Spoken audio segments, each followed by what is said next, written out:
Well, hey there, family, and welcome to our Old Gods of Appalachia game, our Family Tithes, a story about the Connor family of Williams Prospect. Now, if we could go around and introduce our Connors, starting with our youngest Connor, Natty. Hey, y'all. Did not expect it to come to me first. We're switching it up. I'm the Rissa Rave all over the internet. I'm here playing Natty Nethera Connors, the cursed sage who delves into darkness. Again, we're gonna see how far that darkness goes. Which brings us to Millie. Hello, everybody. I'm the Azure Butterfly, Azure for short, or simply Rachel.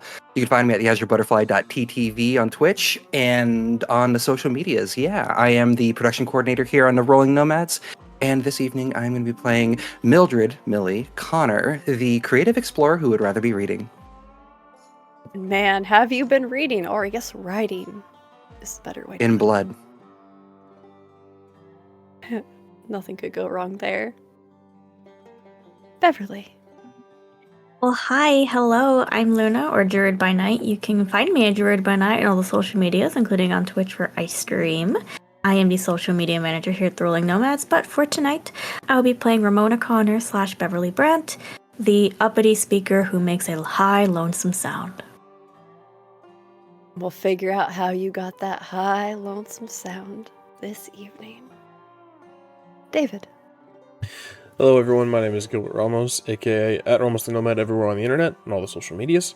I'm the CEO and founder of Rolling Nomads and very happy to be here tonight playing David Miller, or if you will, Daxon Connor, who's a shifty speaker who applies himself. See how much you apply yourself with the events that have unfolded before you. And with that, Holden. Well, hey there, family. It's me, Avery, at Avery DuBois on all the social media platforms. I am the partnerships manager right here on the Rolling Nomads. So if you like what we do and want to work with us, whether that's from a casting perspective or from a game producer standpoint, I'm the one you'll talk to there. Go ahead and send us an email.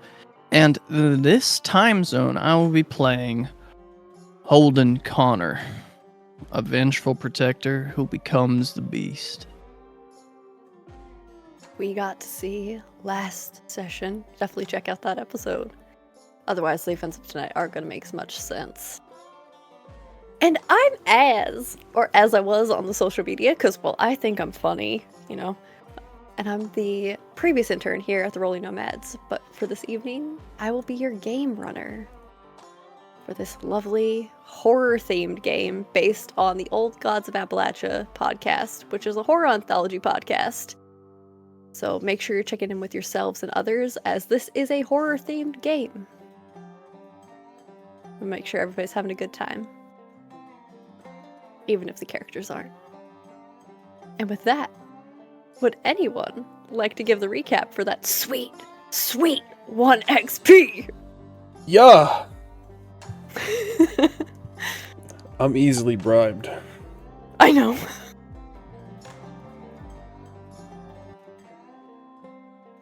Alright, family. We started out with another confrontation between myself and Holden. I won't get into why, but some things were said that I don't quite agree with, particularly a term of less endearment. We found out that somehow Holden fucked up the truck, and so we walked into town. There was some belongings gifted out. I believe Millie and Beverly had some things distributed to them. I finally took a look and read my telegram, and Ulysses wanted an update. And so I needed to get in touch with him ASAP. So we walked to town to the one working, well, there's two, technically. To one of the few working phones that is in town. And we did our business. I went and talked to Ulysses. He said he was going to be sending backup, unfortunately. Not entirely sure what that meant. Didn't really have a whole lot to say on the matter, honestly. I'm kind of just stuck in between a rock and a hard place. Everyone else made their phone calls. Beverly called her husband, who turns out is alive, and also someone that I'm kind of familiar with, an individual by the name of Jesse. GM, can I get a last name? I'm so sorry. Coulter. His name is Jesse Coulter. Jesse Coulter. This real spooky motherfucker that sits in the corner of the office and is really only called in when he needs to get real hefty work done. Yeah, so that's horrifying, and he's going to be one of the people that's coming up, it seems like, to be backup. Also checking on Beverly while he's in town, so that's sweet of him, I guess. But more so than that, we had an incident, as we so often do when we go into town. I'm not entirely sure why, but Holden went up and we turned into something pretty fierce and tore apart what I can only assume used to be Jared Ogden. And we all came kind of face to face with what Holden can be sometimes. We did our best to clean up the mess. I believe Natty took care of most of that, using some gifts, I guess you could call them. We made our way home, and we'll discuss it at the family dinner table, I'd imagine. Or at least that was the plan. But we got there, and some man, J.T. Fields, was waiting for us on the edge of the borderline between, the regular land and Connor land. And he seemed to know Ms. Brandt pretty well. Not entirely sure why, or what's going on there. But he seemed to have no trouble introducing himself and getting acquainted with all of us before he crossed right over the ward line. And that is where we are now. Did I miss anything, family? Well, there was also Tilly Mae.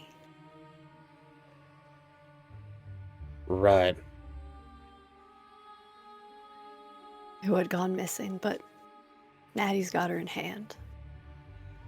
And yeah, your visitor, Mr. J.T. Fields III of Paradise. And here's the thing about Jack, see?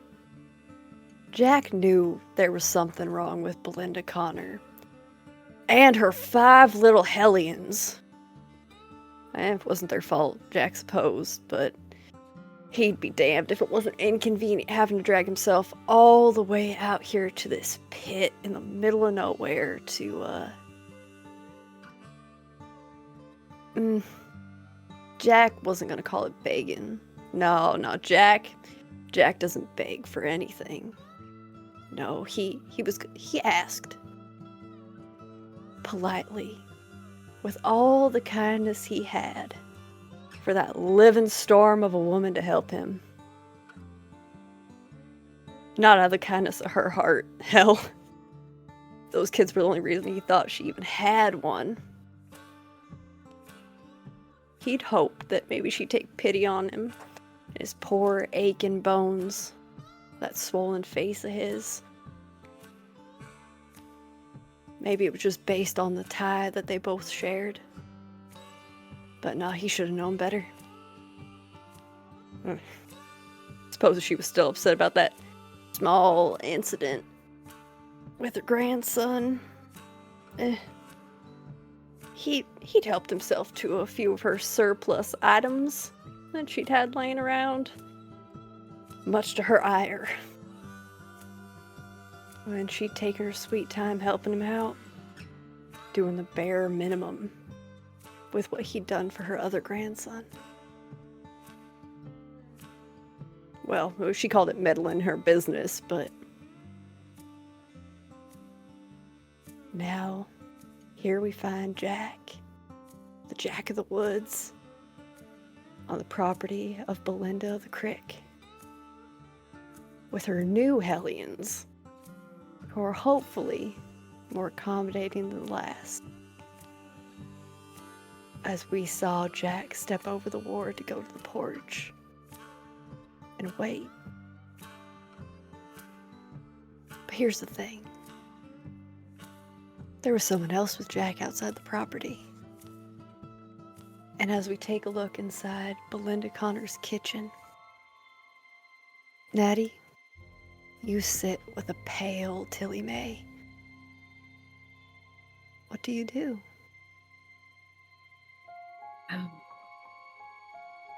I get her some water, some food, some things for her to munch on onto a plate, and I put it before her, and I say, Tilly, what happened? I told you, Natty. Jared said that he would walk with me to town, and then he was worried he forgot something at the house. So we took that little path that we usually take, the one we had when Holden and I were kids. And then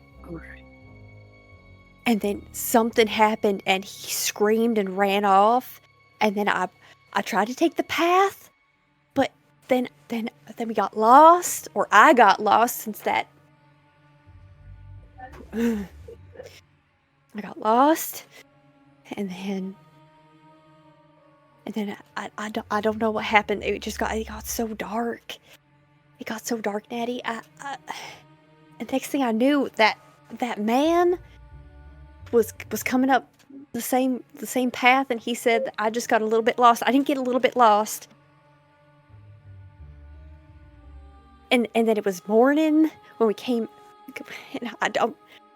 What happened, Natty? It's I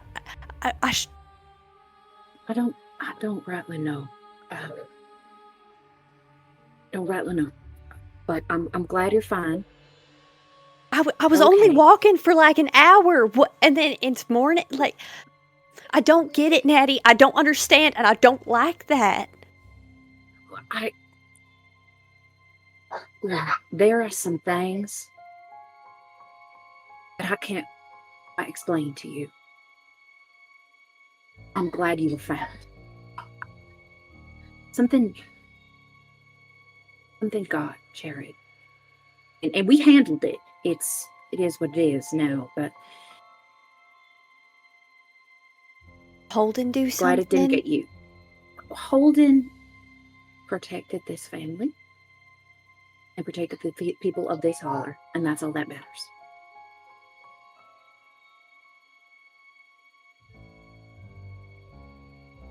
I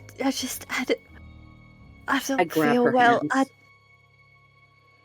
Tilly Mae grabs onto your hands, and she's so cold, Natty. She's almost as cold as you. She's so weak. It would be so easy. And you hear it. Do it.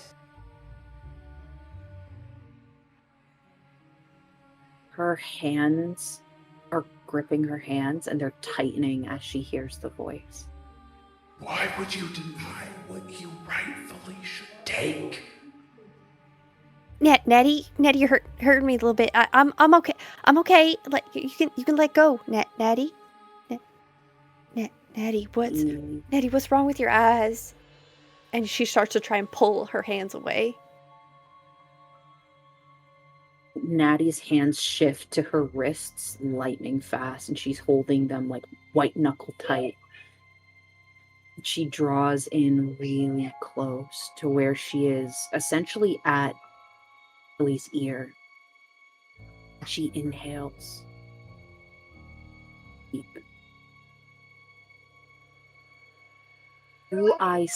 Does Tilly still smell like Tilly? Tilly still smells like Tilly. However, Tilly has this smell, Natty. This smell of the woods. Of your woods. It's that smell of old earth.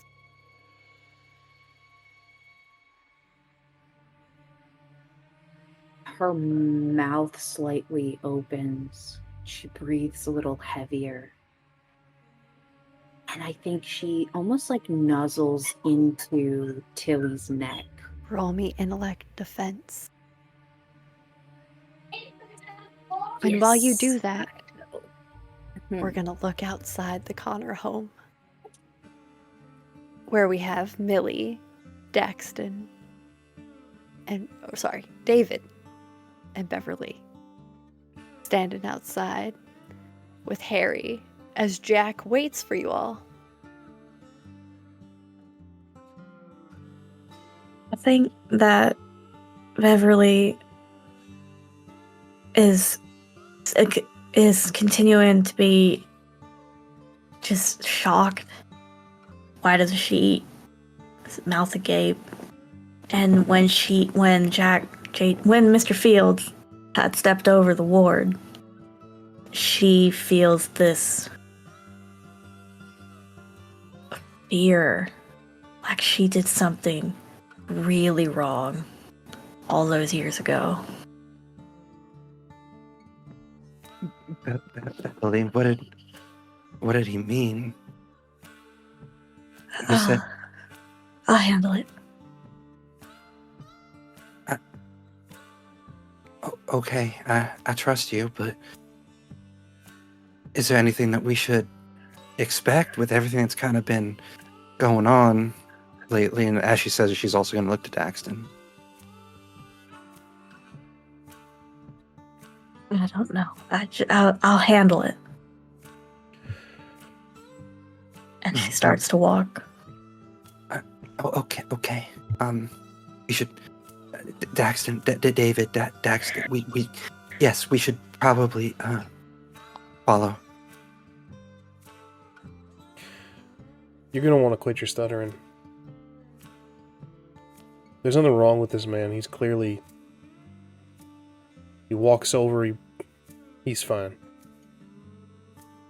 Now, David, Harry bumps himself into your chest. And he kind of starts sniffing you all over. And then starts nibbling at your hair. What do you want? He hits you again. Pat his head. He's gonna kind of bring you over the line. Okay. This is something that you're used to. Harry didn't like it when you guys were gone. We're fine, buddy. We're safe.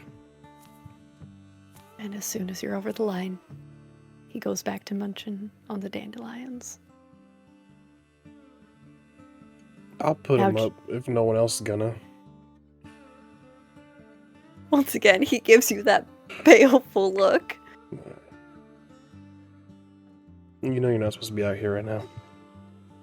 He brays at you, but slowly starts to make his way back towards his pen.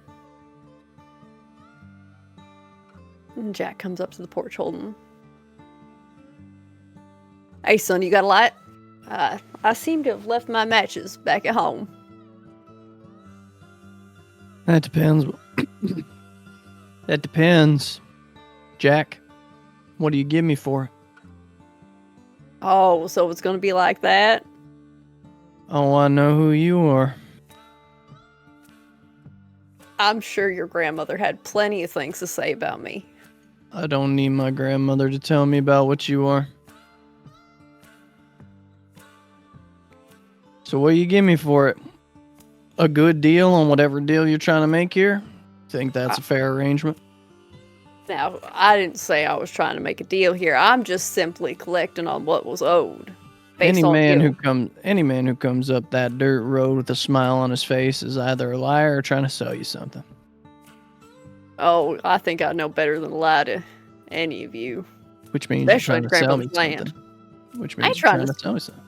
I ain't trying to sell you anything. Oh, Holden. Mr. Fields. Come on now. Now, if you want to make a deal, son, Well, that depends on what you I'd want be with happy my to baby listen. cousin down there. And he waits until Ramona approaches the porch. She does. Looks Wanted. between them two. Now, once again, I think that's between your cousin and I. Ain't polite to speak out of turn.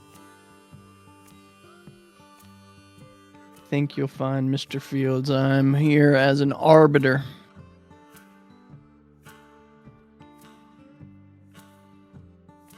Of?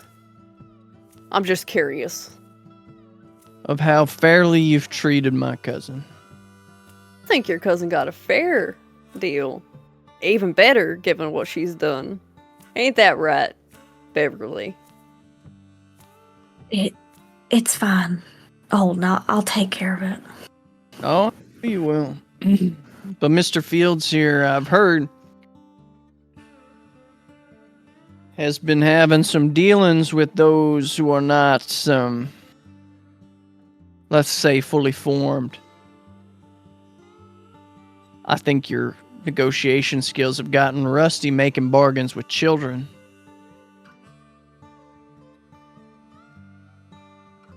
For times and all that. I'm just here to make sure we don't repeat childish mistakes. And you wouldn't know anything about that, would you, Holden? Of course it would, maybe too many. See, it's hard to hustle a hustler, Mr. Fields. A hustler? No, that means someone got a bad bargain. See, I give people exactly what they're looking for. With steep interest? Interest? No. Straightforward deal. I think there's a few molars somewhere in my house that beg to differ.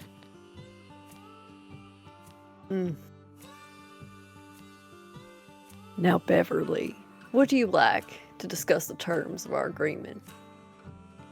Right here? Or would you like some privacy? Well, hold on now, Mr. Fields. We ain't even had a cup of tea yet.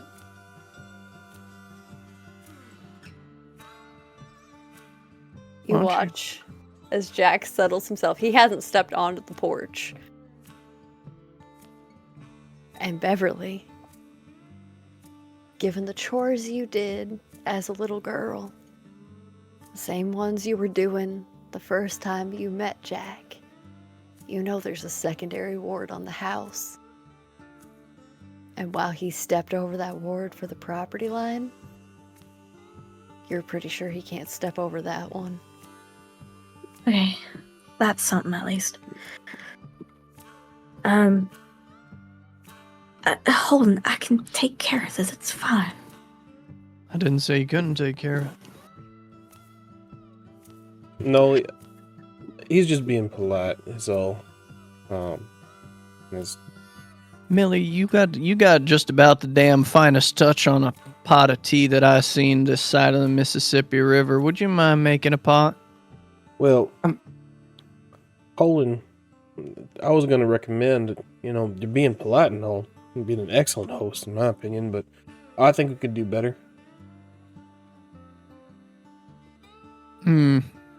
Too early in the day. Well, Mr. Fields, is it? It looks like he's come a long way. You fancy yourself a drink? I would absolutely love a drink. Daxton? David now. Yeah. David.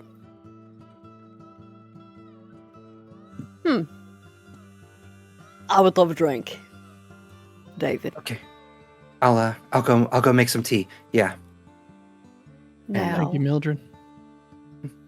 Elias, you go into the house. Hey, Natty. What'd you roll? 3. She's so close. And she smells like home. And those voices start to hiss and curl. 1 step closer. And you sink your teeth into Tilly's shoulder. And Millie, as you open the door, you all hear Tilly scream. as you take a chunk out of her neck. Natty, what's going? Oh my God! What are you doing? And Millie's going to run over and try to separate them. Natty has a death grip on Tilly. When she bites into her, there is a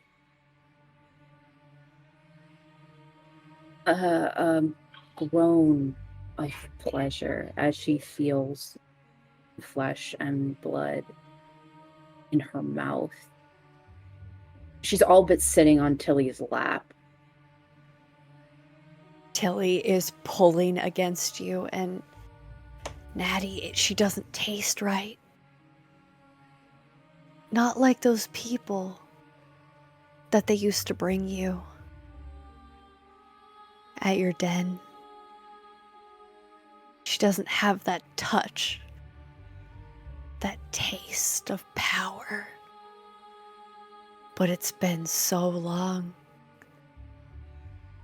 And Millie, I'm gonna need you to roll might because Natty can't come to the phone right now. I think what Millie sees is her skin has kind of paled out, not necessarily like when someone is about to pass or sick, but just is several shades lighter than she normally looks, and that veiny appearance that she's gotten has grown, and it goes to about half of her face. Should you succeed in pulling her off, when you see her face, her pupils completely blown out, and her eyes almost look, the black parts almost look too large for the whites of her eyes. Her whole front covered in blood. There's this just dazed expression as if she's not present at all. What'd you roll, Millie? 18. What'd you get? Millie, you grab into Natty's shoulder and rip her off. And with 18, because once again, okay, look at me. Okay, I think it's cool, so we're doing it. Natty, you snap back to yourself. Realizing you just took a bite out of Tilly May. Natty, what? Pokes on saliva and blood and chew shakes and swallow. And Tilly is screaming. Do I remember what I've done? Like, obviously the evidence is before me, but do I remember? Okay. I think for Feel that pull in your mind, but because of your cousin, you have a chance to roll that intellect defense again. While that's happening, I think Millie is kind of like, as she pulls her away, surprisingly strong for someone of her size. She's kind of like cradling Natty's face in between her hands. She's kind of like looking into her eyes. Probably seen something like this happen before because she's been bitten before herself. And therefore you know the effects. As Tilly starts to turn pale and her screaming stops as she passes out. And out on the porch, for our 3 other Connor kids, you watched Jack take a step back. Did I come at a bad time? I think Beverly would look into the doorway, see that happening, look back at Mr. Fields, and just not know whether she should leave him or what. She looks still scared. I mean, I understand if you have to take care of that, and he offers his arm to you, we can take a walk. I'll go ahead and take care of that. And I'll get you that drink while you wait. I do appreciate it, David. head inside. When he goes inside, Holden's gonna reach over and shut the door. You do watch Jack just kind of lean to see what's going on inside, but once again, he's not on the porch. He's just sitting there, offering you his arm, Beverly. Wandering eyes are liable to get snatched, Jack. I ain't wandering, just making sure I'm not in a situation I shouldn't be, especially on your nanny's property. On my property. Right.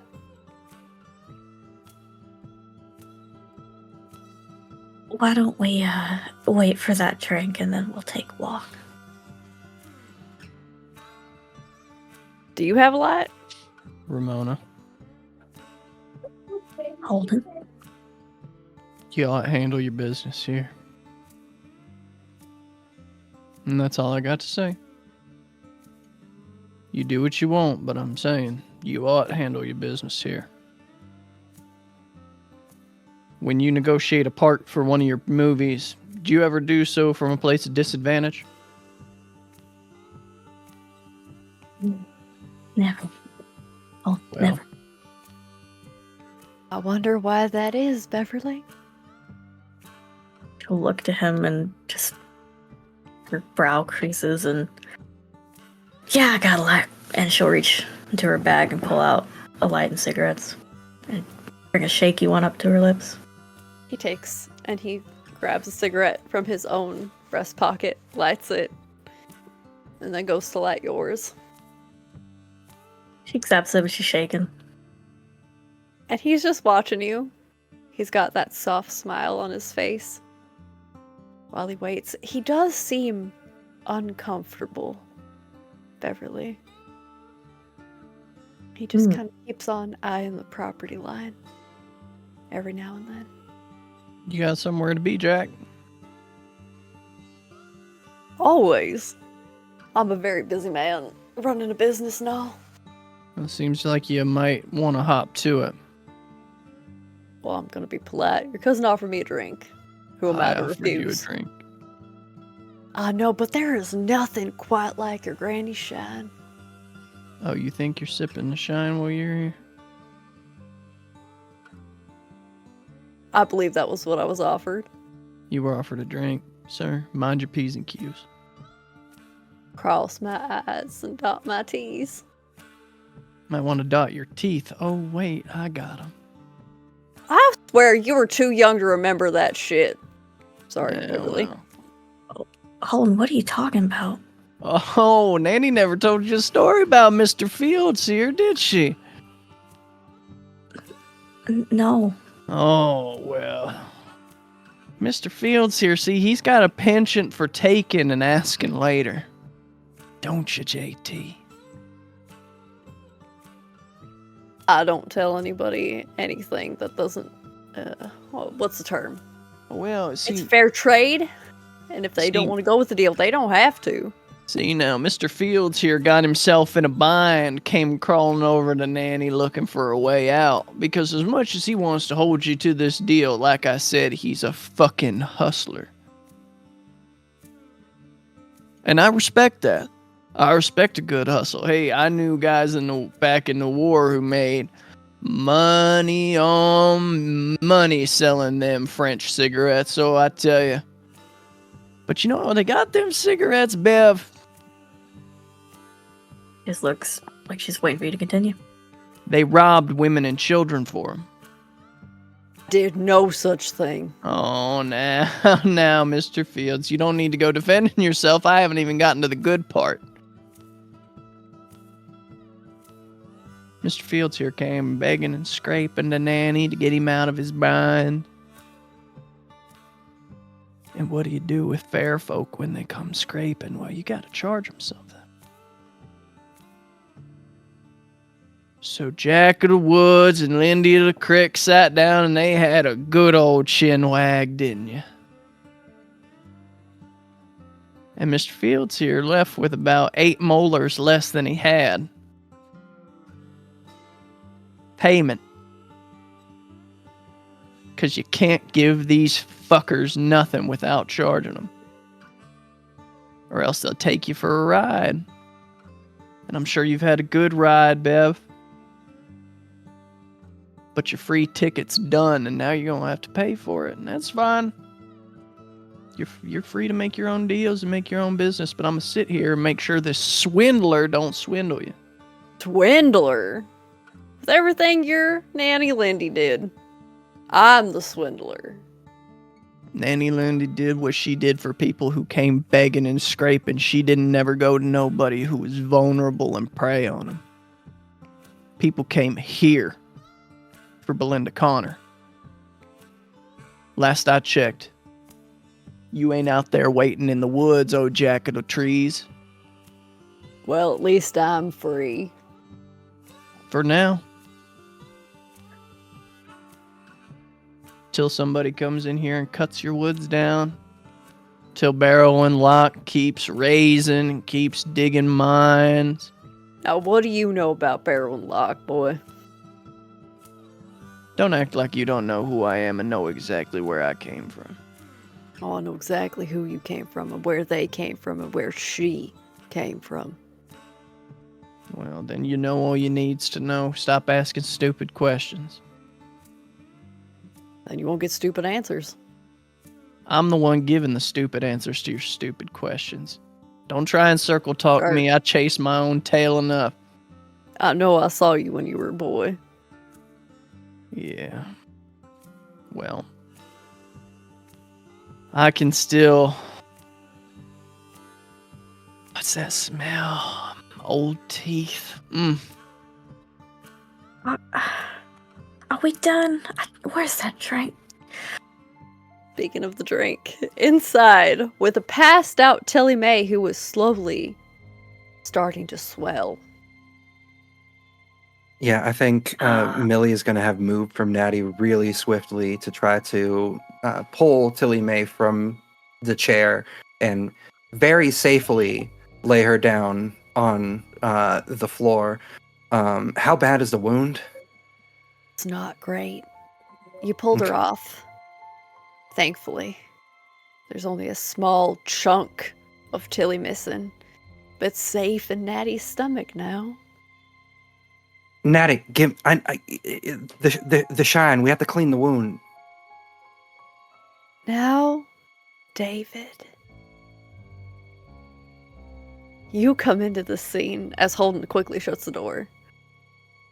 Tilly on the floor, Millie over her, Natty covered in blood.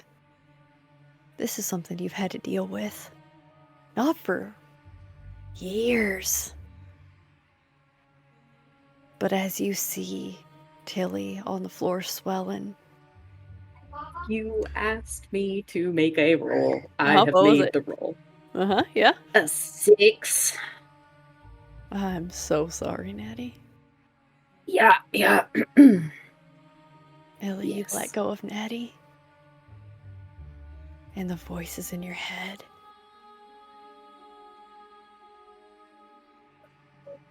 We want in. And you feel this pull of teeth and blood, power, as you take and move your eyes from Tilly to your best friend and your sister, Millie. Natty goes from being sort of seated on the floor, her hands and face and neck covered in blood. And then she starts to move in an incredibly unnatural way. And her hands go down on the floor, her shoulders dropping, and she starts to back up, and her body, she's on all fours, but there's something liquid about how she's moving. And she just backs up a couple paces as she stares at Millie. And underneath her skin, there's a strange shifting happening. Her head tilts as if she's hearing some sort of music, some sort of song, a hum, something. And unless she's stopped, she is going to wrap herself around Millie. And take that power that is rightfully yours. As you lunge for Millie, I will David. step between two of them. I will use Bewitch first to try to talk my cousin down. If you would kindly detail that for the audience. Absolutely. It is one intellect point. While talking, you grab and keep another creature's attention, even if the creature can't understand you. For as long as you do nothing but speak, you can't even move. The other creature takes no actions other than to defend itself, even over multiple rounds. If the creature's attacked, the effect ends. Costs an action. David, you start to speak. What do you say? Natty Connor. Now what did Nanny say about biting your cousins? And I'll continue berating with lessons from Nanny Connor and how she was brought up and how Nanny would be looking at her now, and there's guests over and you're acting a fool and so on and so forth. Ready? Through all the voices in your head, tell you to take what's yours, to let them in, that this is the time, that you're now free. There's a voice. As David's words flow through you. There ain't nothing wrong with you. You're good just the way you are. Pay it no mind. There's this moment where she's looking at Daxton, her face just feral and frenzied. Touching her bloody hands onto his shoulders, and that coldness recedes. And she lets out this whisper of confusion and pain.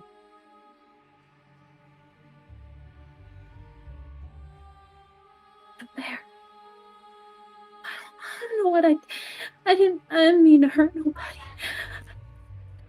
I'm sorry. You're alright. No, you're alright. You're alright. It's gonna be fine. Look at me. Natty, look at me. You're okay. Okay. It's alright. Okay. Hey, you're safe now. Okay. You're okay. You're okay. You're okay. Breathe me. Okay. In. Breathe. Breathe. Okay. Look at me. Look at me. What do you see? Let's count them. Let's count some things, alright? Let's count the floorboards. Okay. 1, 2, 3, 3, 4, 5. Good. And as if the weight of this lifts off of her, she almost stumbles into him, her body still kind of shaking and a cold sweat appearing on her skin. She just holds on to her cousin, terrified of herself, but she does this thing where she hugs him with one arm and the other puts in front of her own mouth because she doesn't know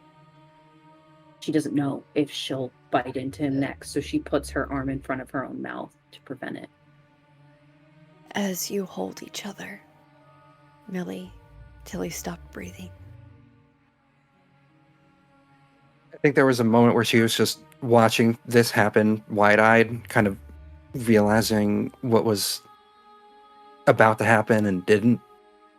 And then as she realizes that, she's Tilly May. She's gonna start tapping her on the cheek.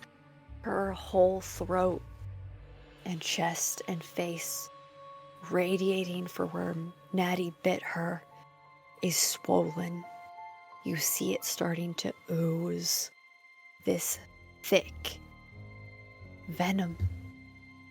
I need the shine. I need the shine. Is there a bottle still here in the kitchen? There is not. But there's several vials up on the windowsill. I'll go grab one of those, and then I'm going to actually no, I'm gonna grab two of those. And one I'm gonna pop open. I'm gonna I would like to douse the wound, and then the other one I would like to, if her mouth is open and available to, do this too, I would like to pour some down her throat too. Natty whispers to Axton, kill her. I don't want you to think about that. Breathe. Count what you need to count. I think that he would kind of position himself and guide his arms to try to block Natty from seeing anything that Millie or Tilly may are up to. She's clutching onto Axton's shirt. I think for a moment she remembers when they were little kids and something would scare her outside and he would comfort her, and in that same way she's clutching onto his shirt. Just like that. I'm here. So, Natty, as you cling to your cousin and come back to yourself, Millie, you pour this vial of, it smells like shine and herbs. It's thick as you pour it on the wound. You're not sure anything's happening, but as you open Tilly's mouth and pour this thick sludge, it's almost mud-like, into her mouth, you watch the wound begin to knit closed, filled with this dirt. And you see as she Oh God. but she Oh, thank doesn't wake up, very slowly starts to go away from the neck down to the shoulder, and now it's just kind of pink and covered in dirt. Okay. Well, that's one thing. That's one thing. She's breathing. She's breathing at least. She's breathing. Millie's just going to be repeating that. Natty sags against Axton. See, we hear everything's okay. You're doing fine. It's fine. We're okay. Okay. We're okay. She sort of extradites herself from Daxton's arms and turns to look at Millie, and there is just pain. Grievous pain on her face. And then she looks at Tilly, and it's like her heart breaks in that moment. Millie knows that Natty has kept herself pretty far, pretty distant from the other people in the holler. Like, she's polite to them, but she tries her best to just not. And Tilly's like one of those people that sort of refused to let her do that. And so they did become very good friends. And she realizes just how dangerous she is to Tilly. Now, I have a question for the GM. Whenever I would bite my cousins, would they remember it was me? Yeah, okay. Yeah, your cousins would remember it was you. Your nanny Lindy would remember it was you. Yeah. And she would do almost the same thing that Millie did. In the opposite order, mind you. The mud went on the wound, and the drink went in the mouth, but... There's this moment where Natty steps forward like she wants to reach for Tilly. Her hands kind of even go out, and then she sees the blood on her hands. And she looks at Millie and says, "A way to get her to forget." And she rushes out of the room into the washroom so she can wash the blood off of her. I think Millie is just going to silently watch and listen to Natty if she says that, and kind of nod her head, and then she's going to look to Daxton and she's going to say, I'm gonna take Millie to one of the beds. So you're gonna take Tilly to one of the beds? Yeah. Now, David. What's going on through David's mind? Because this hasn't happened since you were children. I mean, you've been gone, maybe something happened. But it's been a long time since you've had to deal with it. I think that David is, I think that in every sense of the word, David is not here. Daxon is present. And Daxon doesn't give a fuck about the situation. All that matters right now is Millie handled it, and his cousin was feeling terrible. So, nothing else matters right now.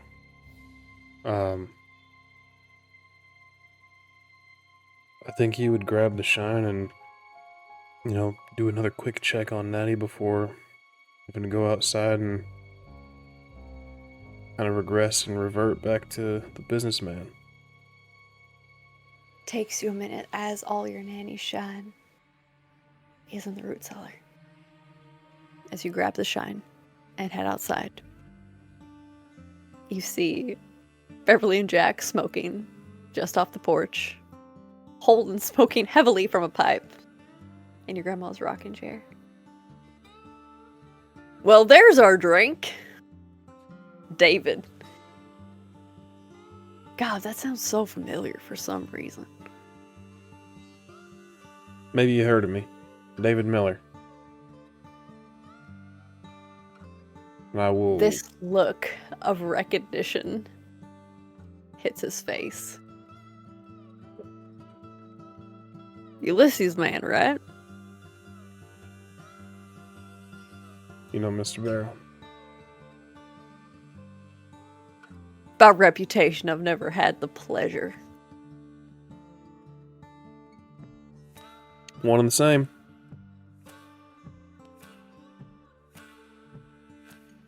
Let's have that drink. I will distribute the shine to my cousins and this creature. Don't you give him none of that. Thought we were being polite, Holden. That's for people. I am a person. Just been a person for a lot longer than you have, boy. See what I mean?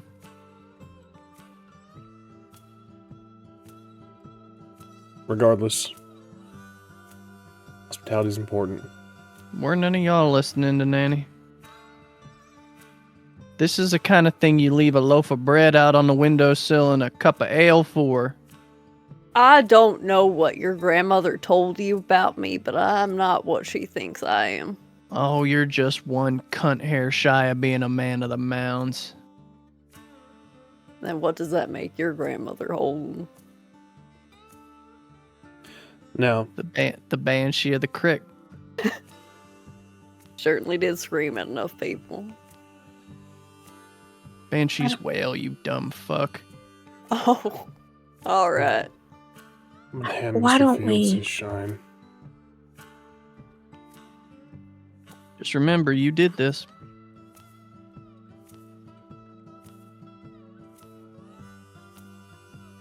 As I hand him his glass or his cup, I'll say, in the interest of being polite, I'd ask that you don't call my cousin boy. He's a man grown, he fought for this country. You'll treat him as such. That is true. You're a lot older than the last time I saw you, Holden. Yeah, I got that way by making sure nobody talked out the side of their mouth to me. I wasn't meaning it in a disrespectful way. Once again, I Sure just you been were. loud. Don't try You and don't- back up now. You said it. Say what I you did. just. Why don't we... What did you come here for, exactly? Like I said, we got some books to settle. And he drinks the shine. Hands the glass back over to you, David. I sure am gonna miss that. Does he Well, look for a like while at least. Does he look like he had any reaction, aversion, Because the last time David saw this, he spewed up black powder and ichor and filth. Does this man look like he's having any reaction? A cough? A sneeze, perhaps? No cough. There is no sneeze. But you do see he rolls his shoulders a little bit, perks up. It's so familiar to the way Beverly reacted. I know, Beverly, did you drink yours? Yeah, she'll need the courage and the good vibes that she got from before. Surely nothing can go wrong. Which you surely do. Oh, it's so warm. Just that slight hint. Something. Almost this power that you can taste. I think she stopped shaking. You would. That little bit of courage. Liquid courage. Works every time. It does. I'm working as much as I can to get that prohibition. My people ain't going into their chess clubs, social clubs, getting this exact thing, but no. The evils of liquor. I would ask what would you know about those clubs, but I'd look them up and down. I imagine you frequent. I'm an upstanding businessman, and he offers you his arm again. Glance at Holden and David. I think we can do things here. I got nothing to hide from my cousins. Holden, do you drink yours? Same for you, David. Absolutely. It burns. But unlike last time. Actually, like last time. It's that nice feeling of warmth, that herbal taste. No black ichor. Whatever was in your lack of soul is gone. And you feel everything again. Holden? Holden knows better. You don't drink till the deal's done. Will you hold on to yours? All right. Well, Miss Connor, I think you've gotten a pretty good arrangement going for you. You'll have to treat me very fair, I think. You got your name out there. Silver screen. Although, I did hear you doing more live performances now. I understand. That is the way of things right now, yeah. There's more, what's the term? Adoration from a live audience. That is true. Though I do hope to return to the screen soon enough. I suppose we'll see, won't we? I mean, Holden's talked about it enough. I want my teeth back.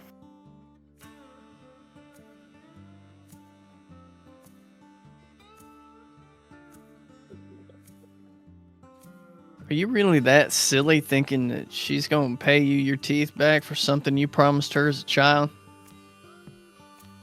They ain't her teeth to bargain with. No, they're your blood's teeth, and she's part of your blood. And once again, Holden, between me and Ramona.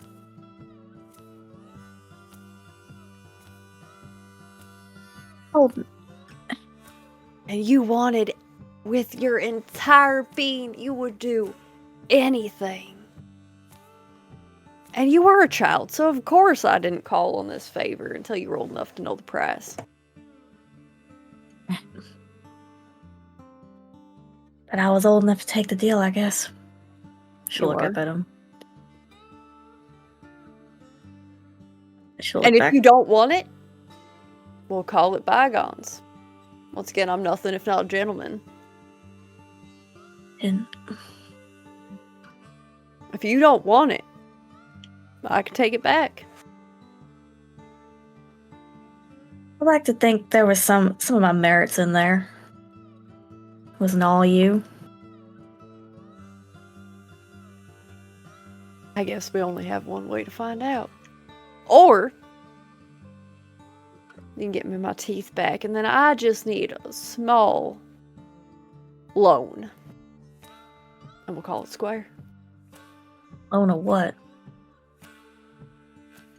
I need to get somewhere, and well, Harry over there knows the way. Be a week at most. And what, you just gonna send him back? He knows the way home. JT Fields, how the hell you plan on borrowing a mule? Usually by making a deal, which I've already made, so... Oh, you mean the same way you dealed him off to Nanny? I did not have anything to do with that. That was an entirely different individual. Leans for it. You hear this shit, Harry? You don't see Harry in his pen? Look, you done went on with all your bullshit and now he's gone for a walk. You're so tired of hearing the shit flow out of your mouth. Do we have a deal or not? I want to ask, right quick. Holden, what's the deal with these teeth? Why are they so important that I don't get them back? Well, exactly, see? They're not that important to you anymore, so just hand him on over. I can be on my way. While we got his teeth, we got him by the short and curlies. We got power over him. What do you want to do with that? I want what you borrowed back. Sounds to me like he's trying to cover a box full of shit and gold and tell you it's jewelry. You always got a gold pan. You could just go get it yourself. You hand over them teeth. Having Jack's teeth is what got Nanny her money. You hand them teeth over, and we'll start to all see our fortunes dwindle. I got money, but I You can won't help. for long after them teeth go. Now hold on. We got a compact. Compact. Mr. Fields, I don't want to do nothing that would hurt my family. However, I also don't... I've enjoyed our compact, believe it or not. I know. I keep track.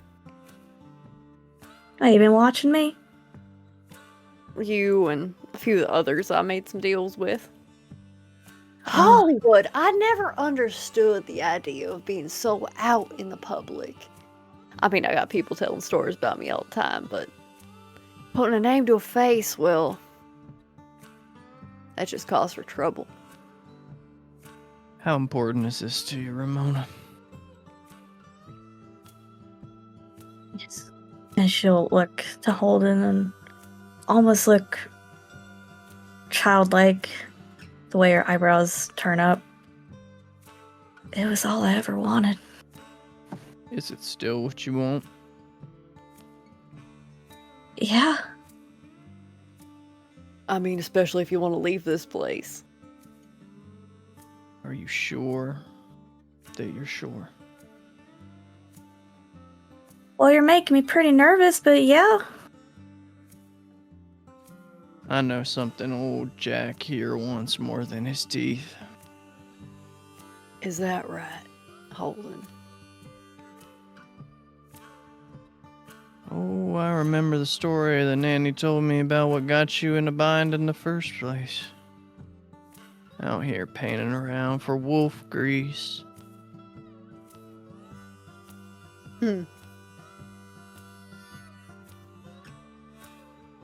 I suppose she would have told you when you were older. So you want to make a deal for the thing you actually want, or you want to keep pestering my cousin about tea she didn't know about till you rocked up near this porch? Oh, I would definitely like my teeth back. It's not If you going want to to make a happen. deal for another one of them pelts of yours, I'd be willing to listen. Well, you don't gotta do that. I made Lindy a promise. Oh, so you even made a deal with your own grandmother after everything she's done. Say one more disparaging word about my grandmother, and I will kill you, JT Fields, right here, right now. I have nothing bad to say about Belinda. That's why you couldn't even cross and down there where she's at. I without couldn't saying- cross because of what happened between us, and that is between us. Cause you stole. And I admit, I overstepped. You I did. You do. stole from a child. I stole from Belinda. No, you Allegedly. stole from me.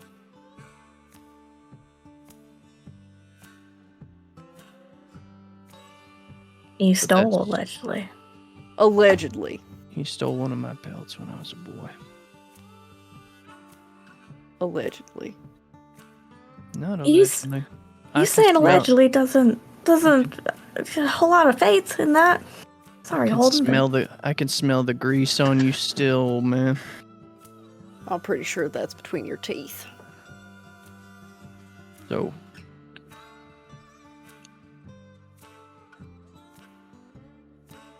you don't ever come around here again. You don't ever go pestering my cousin ever again. And I'll get you one pelt. I still want my teeth. And Well, Harry. Well, then you're going to have to come back here another time and make another deal with me. Exactly. Here's the thing. Mr. Connor. Make the deal with your cousin. I can't make a deal with you. About will has already been dealt. That's And not how I'm it works. You should have learned that. I'm Are you saying Danny? you uphold your end of this bargain with Ramona. And you don't go bothering her no more. You don't go sniffing around her door. You don't sit in and watch her shows. You hold your end of the bargain and you be silent. I will not interfere with any of the dealing of the Connor family. I will not interfere with the blood of Belinda Connor or William Connor. I will get my teeth, the use of your mule, and a wolf pelt, and you will never see my face again. You will not be getting them teeth. And you will not be getting that mule. You'd stop pestering my cousin. You uphold your end of the bargain with her. And we call it swear. For one pelt, that'll get you enough wolf grease to keep doing your business. You want them teeth, you come back here and make me a fair bargain for them. You want to borrow that mule, you come back here and make a fair bargain for him. I made a fair bargain. With a fucking child.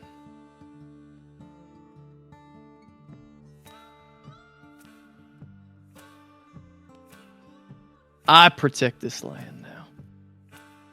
Oh, And I am so not you're taking so- over your grandmother's prison? I am not so lenient Hmm. as Belinda was with y'all. Y'all hates and spirits running around here. Lenient. She would That's what she entertain you. was. She would listen to you beg and cry, scraping out of problems what you brought on yourself.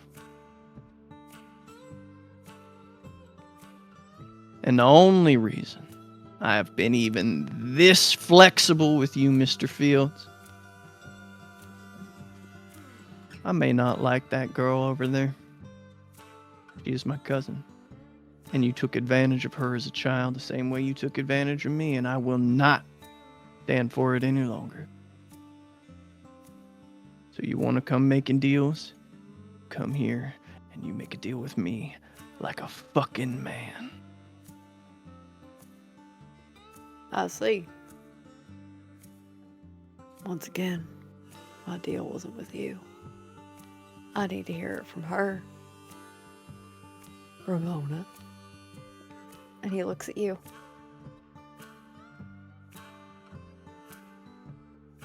What if there's a compromise? Any inch you give him, Ramona, he's gonna take a mile. Once again, this is between your cousin and I, Holden. He ain't getting the teeth. That's for damn sure. But, and for once, she's a little tongue-tied. What if you got Harry? You gave him back, and she'll kind of look to Holden a little sheepishly. And if Holden really wants to give out that pelt, that's on him. Hair is as Gore. much part of the things that keep this place safe as any jar of blood on the corners of the property. Is that what she told you? I'm not talking to you right now, JT. 1 week. With Harry. That'll be a And a week wolf of pelt. nightmares for us. And he holds out a hand to you, Ramona. What? She'll look to Holden. Look to David. A quick glance. 1 week. 1 week, Holden. You said it yourself. You protect this land now. 5 days. 5 days. 5 days in a wolf pelt. Do we have a deal, Miss Connor? Before you shake on anything, Ramona, you remember. And you said it yourself. It wasn't all him. No, it wasn't. And she'll shake. 5 days means 4 nights. God damn it. 5 days. And Jack, like all those years ago, Ramona, takes your hand. And you feel it. That feeling of something being at an end. As he lets your hand go.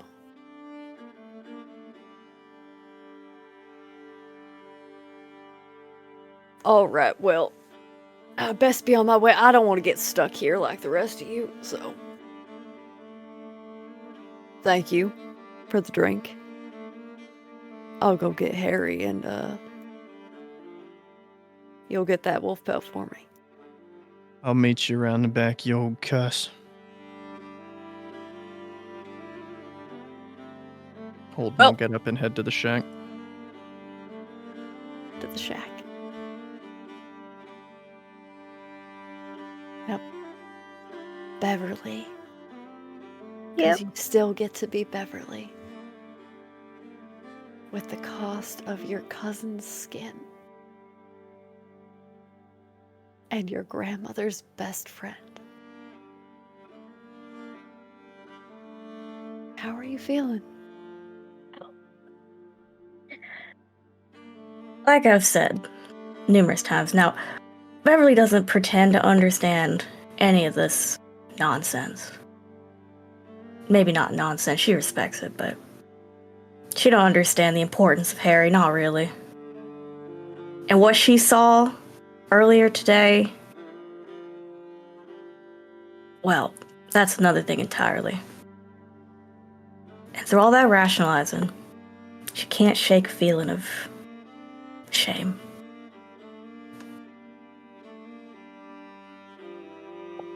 Like she did something wrong, and she gonna get in trouble for it. As you stand, while Jack moves to Harry's pen to collect his halter, because as I stated before, Belinda said she would never put another bit in his mouth. He heads over to where Harry is munching on dandelions. And you can hear him talking to him. But they just have to make a quick trip somewhere that only Harry can go. as he slips on the halter. Now, Holden, do you bring out a pelt? Yes. And then walk up to JT with the pelt in his hands. And I'll look him in the eye. You look so much taller when I was a boy. I mean, you grew.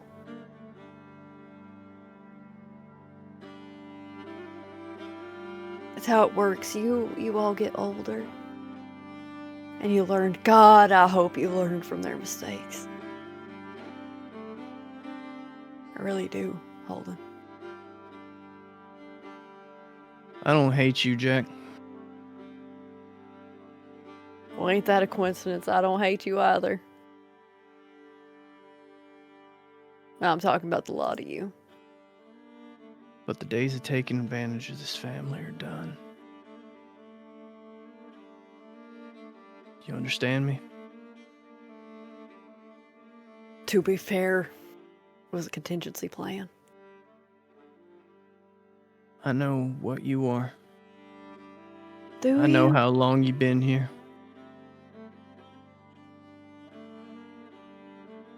I don't think the rest of my cousins understand what it's like to be touched by the backhand of God, but you surely do know, don't you? Oh, the guys that try to touch me are still stuck where they are. And I hope they stay there. He'll reach out and put a hand on JT's shoulder. And put the pelt in his hand with the other one, and he'll lean in and say, I can touch you, Mr. Fields. If there's even one inkling that you've put a bit in Harry's mouth when he gets back, I ain't gonna touch you light. I would never disrespect Harry like that. I may hate that fucking mule, but he is part of my family. My family.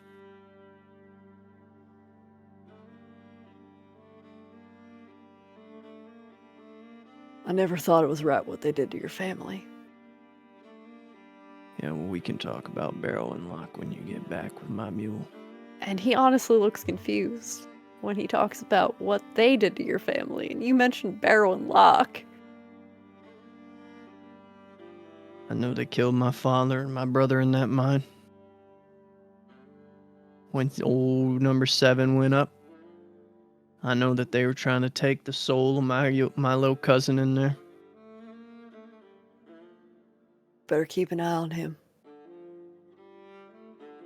I know where to keep my eyes and my teeth. Sure you do. I know your grandmother taught you well.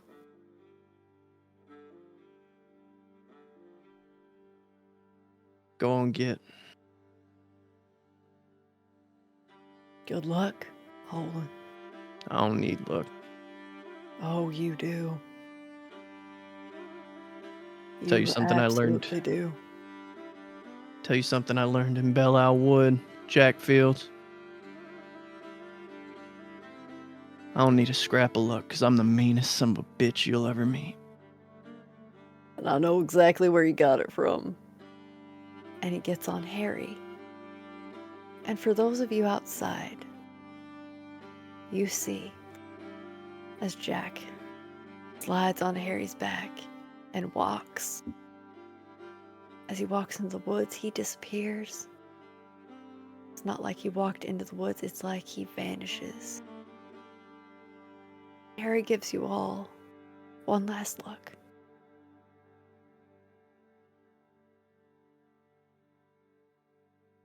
And this is where we will take our break. Well, hey there, family, and welcome back. Thank you so much.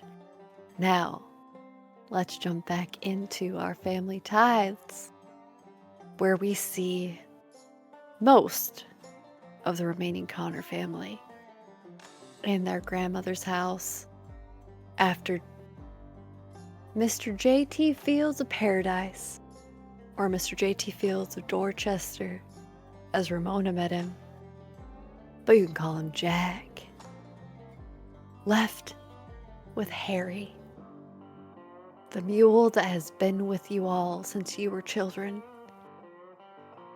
since your parents were children.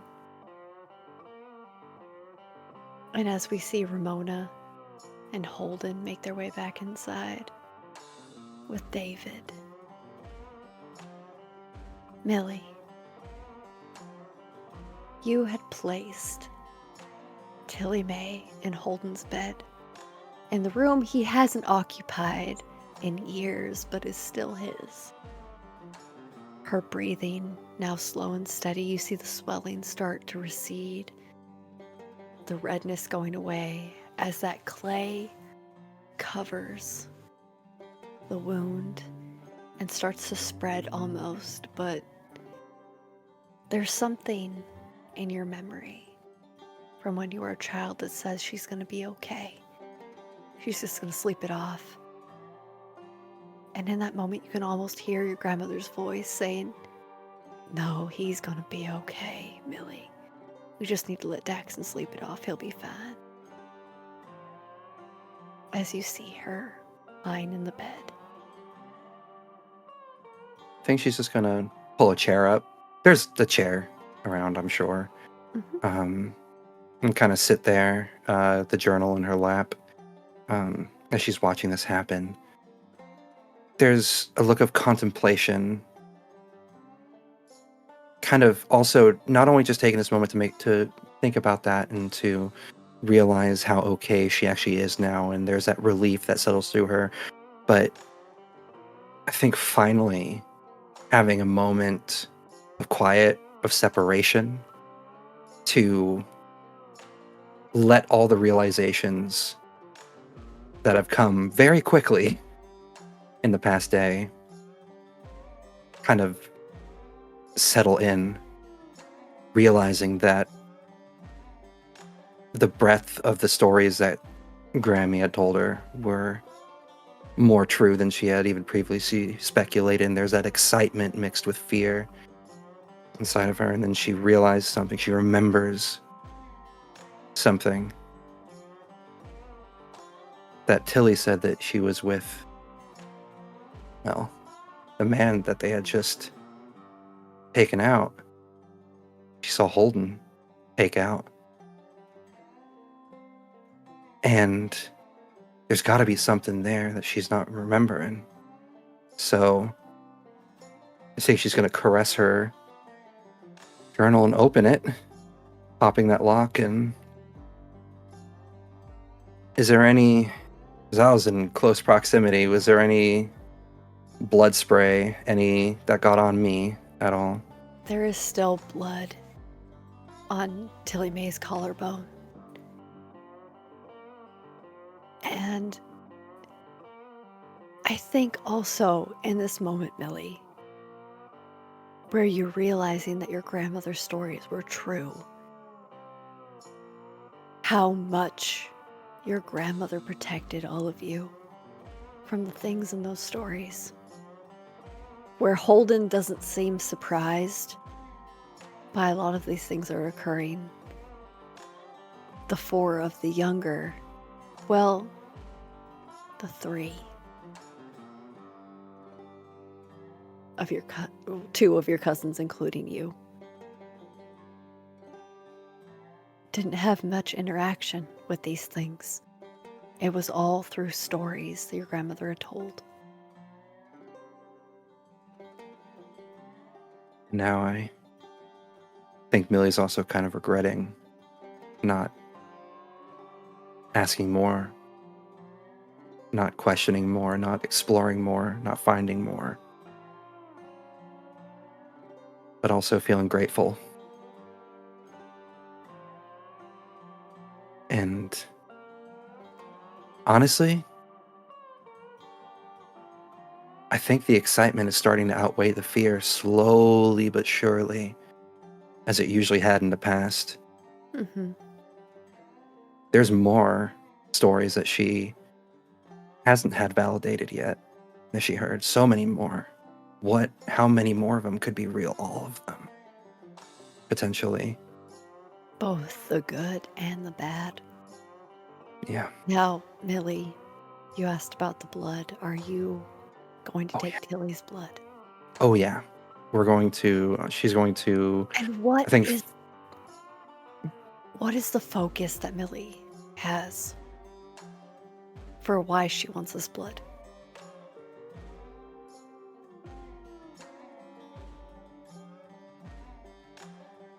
There's two things.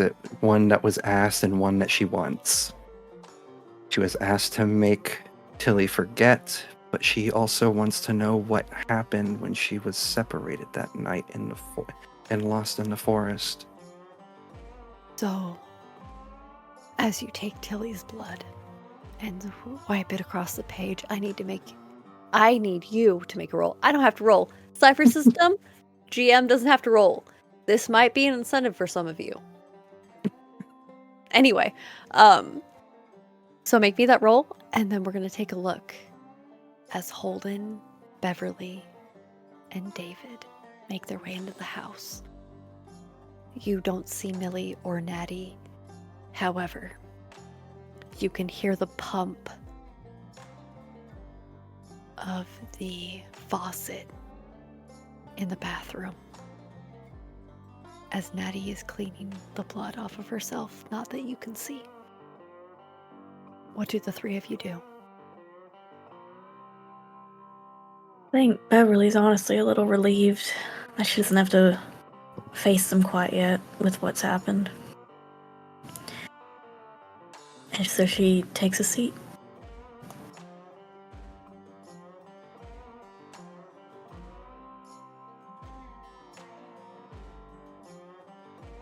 I think Jackson would do the same. And Holden? Holden walks in, packing another pipe. Giving I it a need to light. know if you're using it for its intended purpose, or if you're just smoking.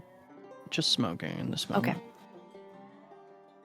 And Holden will walk over to Beverly first. And he'll just lean down and kiss her on the forehead. And then he'll just pat Daxton on the shoulder. Before he silently moves into the kitchen. And looks back over his shoulder. I hear something about your man coming to visit, Bev. Yeah. He And should be here. Ain't nobody started supper yet? What the hell's wrong with you? Oh, Holden. The kettle is on. However, it seems that the whistle hasn't gone off because something happened. You can smell it in the air. Now, you've spent enough time with Tilly, you can smell her blood. And you don't see her anywhere. As the steam rolls off the kettle, as it is more than done. Holden will take the kettle off and sit it on the holder.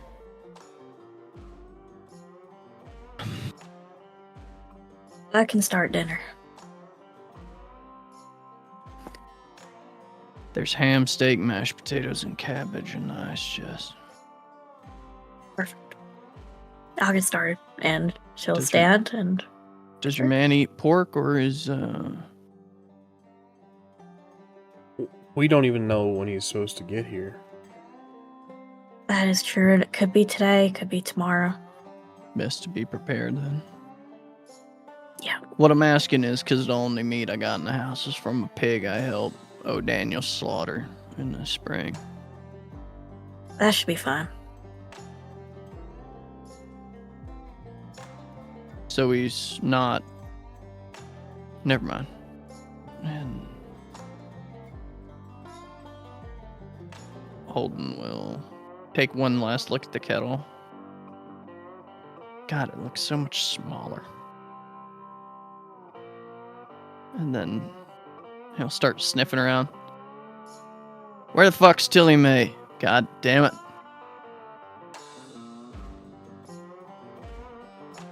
You all can hear this, including Natty and Millie, as Holden stomps around the kitchen. Yeah, actually, what the hell happened while we were out there? You all did hear the scream, and then it was silent. Sounded like a fucking ruckus. Somebody put a damn thumbtack under Tilly's chair again. That's my fucking joke.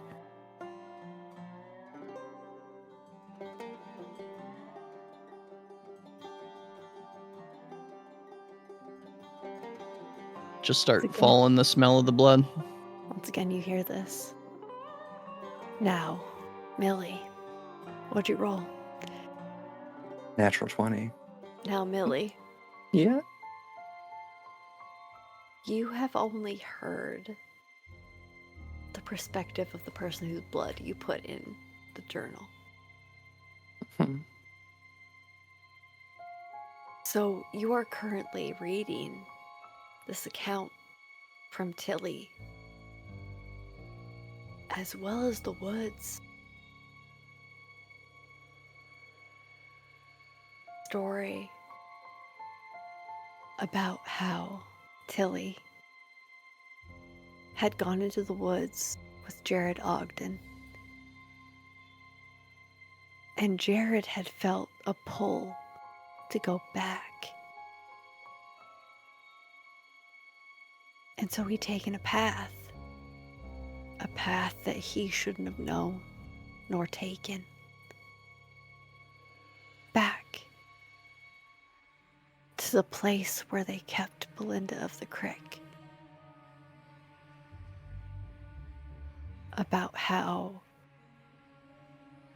the time had come with her rest to open the way back, to bring them forward into the world that they should claim for their own, as was their right when they buried them underneath these woods, under these hills, that these mountains were their grave and they will rise again. You hear the death. Well, not here. Maybe it's in your mind. You hear the screams of Tilly. The same way that Jared Ogden screamed when the inner dark choked the life out of him to take his body, to open the way back to the place they had tried to take. The place that now, so weak and useless as they try to regain power, to dig their way down into the mountain, through the dirt and the vines and the roots, to take their rightful place in this world. You see the story of Tilly wandering around the woods, lost and confused for what seemed like days. You read the story of how she stumbled into a man who brought her to the edge of the Connor home.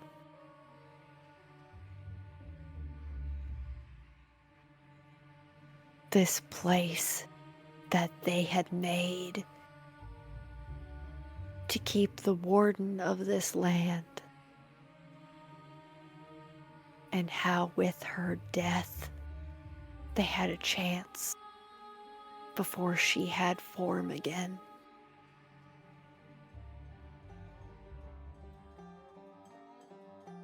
And that's when Holden bursts into the room.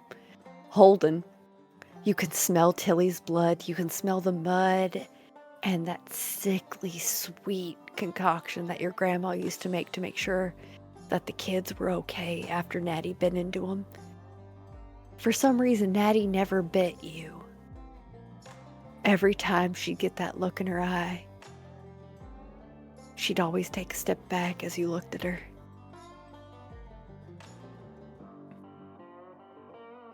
and you see your best friend, this woman who knows all your secrets but one, unconscious on your own bed, taking long, deep breaths, covered in that mud. What happened? I think for a moment, Millie's eyes are still glued to the journal on her lap. She's reading something, but I'm sure, as the storyteller's going to say, there ain't nothing on those pages. It's like Millie is staring at a blank page, but her eyes are flicking back and forth as she takes in the story I just told you, Millie.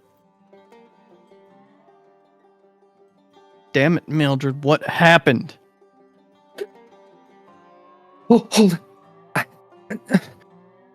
She's gonna quickly shut the journal, latch it locked. I don't. And she's gonna look back to Tilly, and then look to Holden and remember where she is and what was happening, the fear and all the other emotions that were rushing through her as she was reading and experiencing what she just went through. Trying to contain that, but in her eyes, you can see that there's a lot going on there. Natty bit Tilly. I Why? helped. I don't know. I came in and that was already happening. I pulled Natty off Tilly, and I gave her. I tried to do my best to give her to do what Natty would have done. But well, she's alive and breathing. Holden will walk over and put the back of his hand on Tilly's forehead. Tilly's forehead is damp, but where you would expect fever with the type of dampness on her forehead, she is tepid to the touch. She seems okay. Now, Holden, with what you know, Nanny would have told you that if Natty ever bites someone, to make sure that you give them this certain tonic and they'd be all right. They just have to sleep it off. Her forehead is not feverish. Her breaths are slow and steady and long. She just is sleeping. You're pretty sure you could wake her up if you tried. Holden will just move back around the bed.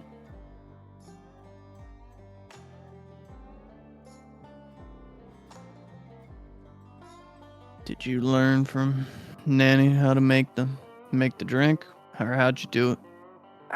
I admittedly, I just grabbed whatever I saw that smelled like shine. I figured the shine would have helped at least cleanse the wound. The shine that your grandmother makes from the creek. I found these vials on the windowsill, and I put one on the wound and one in her mouth, and well, there's the result, as you can see. Okay. You can see mud plastered around Tilly's mouth. It Where'd you get seems the that mud? Millie might have put them on in the wrong order, so Tilly might be sleeping for a while. The windowsill, they were all together. I didn't know what to do. I panicked. Other way around next time. But you did good. You did fine. Mildred, why the hell are you so nervous So what? all the time? Holden, after I'm learning all the stories that was told throughout my entire life were true. How could I not be nervous? Did you think terrified? the nanny was just telling tales just to entertain you?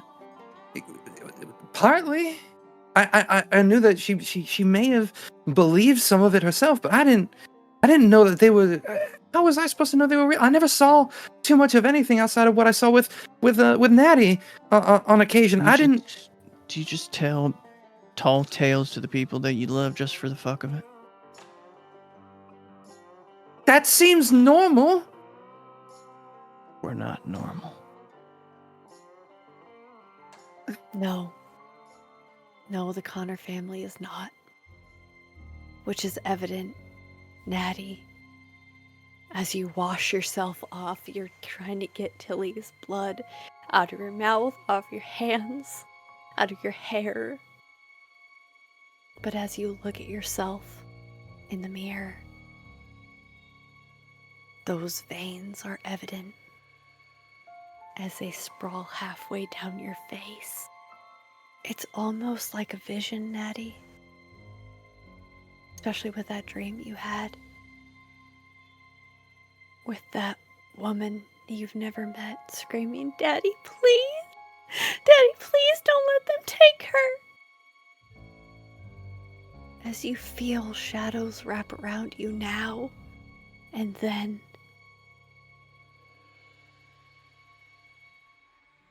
you hear in your ear, "I'm so sorry.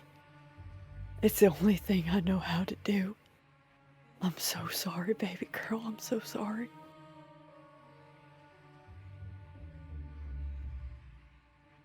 As you feel what was once flesh start to harden,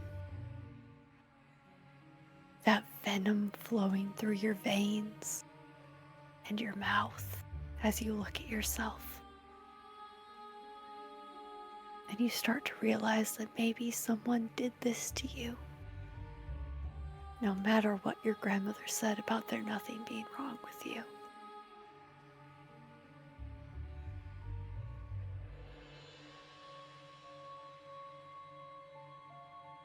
There is only the sound of running water and Natty sobbing coming from the bathroom. David and Beverly, you can hear this. Once again, your grandmother's house. Holden is the only one old enough to know this, but your grandmother's house didn't used to be this big. It slowly got expanded with the addition of people. But it's still not big enough to cover up your sobs, Natty.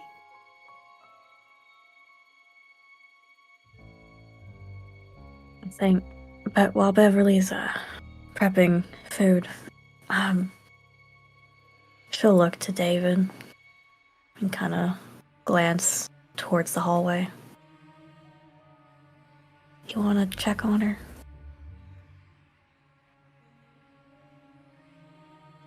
Yeah. And David, you were always the rock. And I don't think David realizes it in this moment, or maybe he does. But you were always more stable. Your mother had told you all the stories as bedtime tales about how no matter how dark things get, there is always a light. And just because someone tells you there's only two options doesn't mean you can't make a third. You are the only one who makes your own path. As you make your way towards the bathroom to Natty's sobs,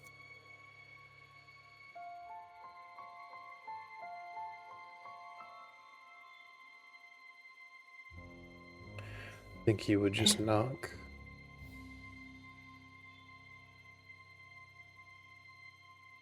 He doesn't answer. Just continue sobbing.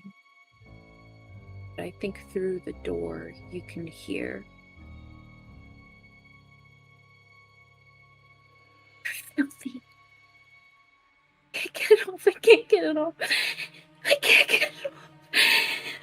Over and over and over again, her repeating, "There's something wrong with you. You're dirty. You are filthy. I can't get it off."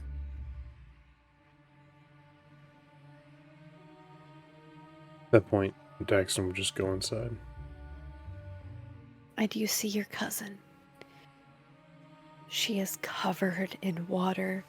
You see the splashes on the sink of the remnants of blood, but the water's been pumping for so long. It's one of those hand crank pumps, because as much as your grandmother would love to have the electricity that has been hooked up to the majority of Williams Prospect,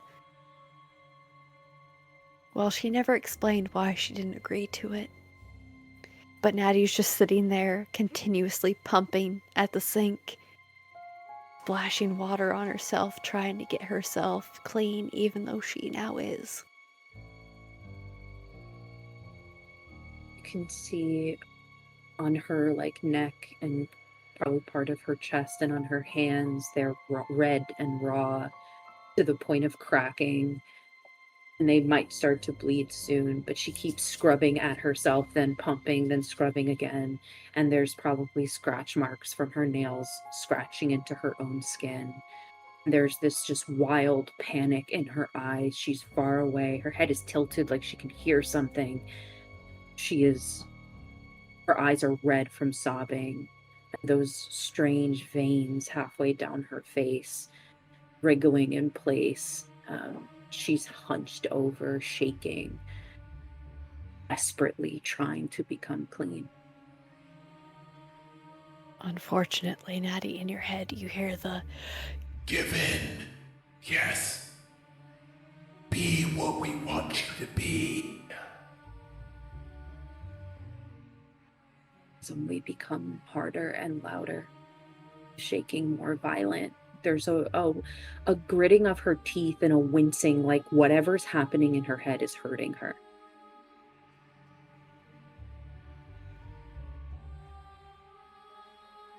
Nettie.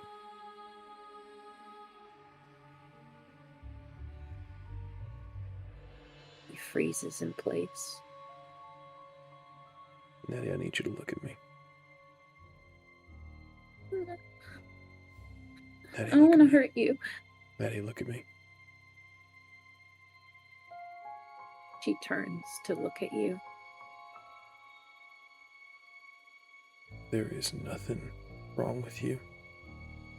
Look at me. There's nothing wrong with you. Someone did this to me. Look at me. Put poison in me. I can't. Whatever poison you think you have in you, it ain't strong enough. There's nothing wrong with you.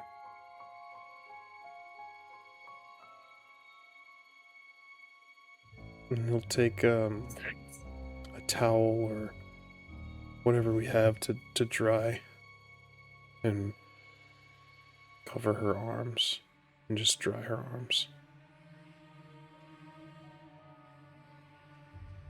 He lets him, but under her breath, her voice deepens and her accent just shifts slightly. And it's almost like a mimicking she's doing. And she repeats I'm sorry, baby girl. It's the only way I know how. Like those words, she repeats them in that faraway look that she has, whispering them. Hey, Daxton. The way she intones and the way she says those things is so familiar. Of that voice that told you to go home. Back to the safety of your grandmother. All those years ago that you never told anyone, even your grandmother.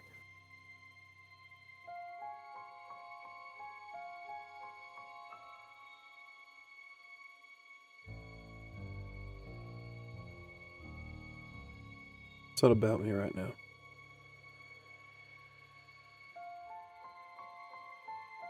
He'll hold her arms, the towel. There's nothing wrong with you, Natty Connor. You are my cousin, you are my kin. There's not a damn thing wrong with you. Say it.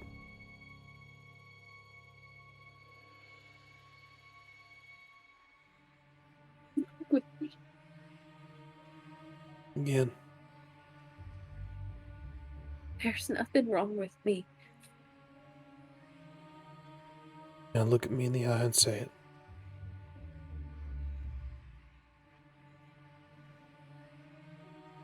There's nothing wrong with me. Damn right.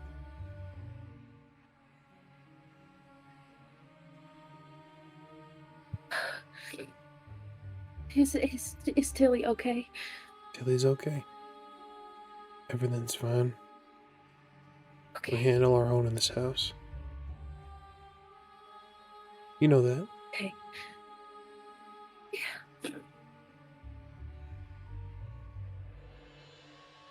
Paxton, I want you to make me a promise. Okay? Gotta promise me that if I lose myself, you will stop me permanently. Promise me, Daxton. Don't let me hurt them. Don't let me hurt you. Please. It ain't gonna come to that. You are Connor. Promise me. We might fight, we might be real mean to each other sometimes, but you are Connor. You're not gonna hurt your family like that.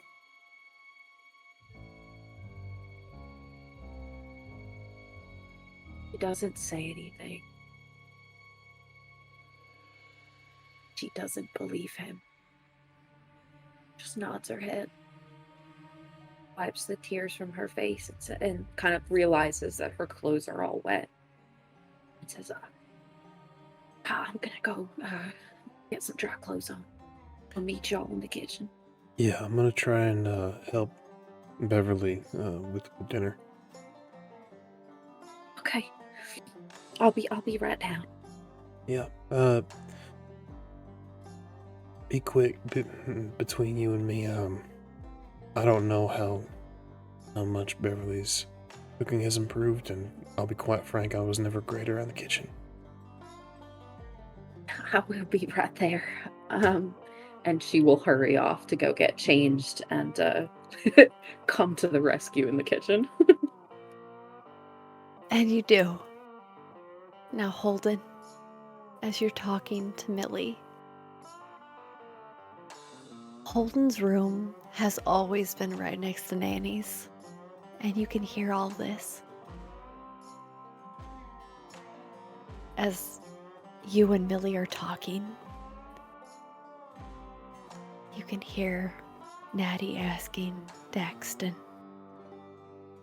to never let it get as bad as it could. So as Millie continues to speak, and you can start to smell Ramona's cooking.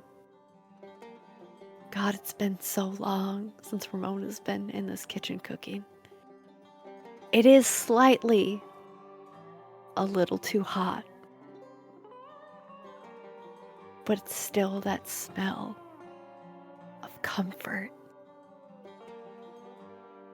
knowing that in a few moments there will be a home-cooked meal at the kitchen table that is now covered in these documents that none of you have yet to look at. That we find Millie and Holden as Natty gets on dry clothes when Daxton goes to help Ramona. Because in this moment, it's like we can almost see when Lindy was there and the five of you were bustling around the kitchen, helping your grandmother get things together after a long day of chores.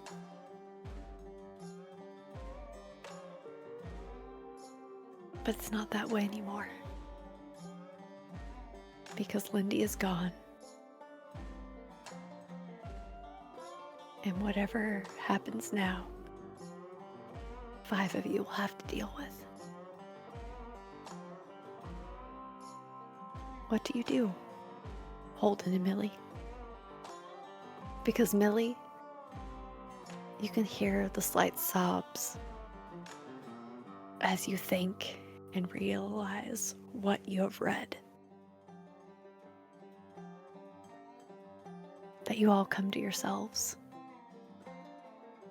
And we are here in this moment. I think at the very least, Holden will lean forward. And for the first time, probably ever, he'll reach out and he'll put Millie's cheek in his hand.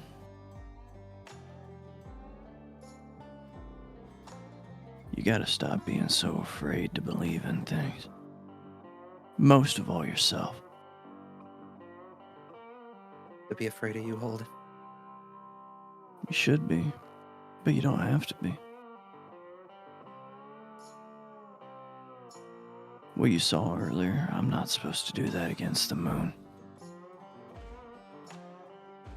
Takes a toll. Is that why you would disappear? I think occasionally, as she's talking, she's kind of like looking towards where she's hearing the sobs coming from. That sisterly bond, kind of like. They die down Okay. as yeah. So they stop. Don't you worry about that. I'll go talk to Nethera. And I'll be gentle as I can. Holden, I think we all need to talk. I think we all need to sit down and lay bare everything. Nanny kept a lot of secrets for a good reason. And now she's gone, and we are all that's left. We need to know. We need to talk. Nobody knows all Nanny's secrets. And I think that book that you got right there, you want to talk about secrets, start reading. I have been, and that's part of why I'm saying what I'm saying. And the only way I know I could find out, but I ain't doing that. Sorry, I must be sounding confusing. You're just chasing your tail. I know a thing or two about that. I know what happened to Tilame that night. I know what happened to the man that you killed. I know. That Or wasn't whatever a man that you killed. There you go. Yeah. I know what happened to him. I killed men, and that sure wasn't a man. Just listen. Listen to me. Because I'm going to say this once, and I ain't ever going to say it again, because I know you kids know I fucking hate repeating myself. You are of the blood of Belinda of the Creek.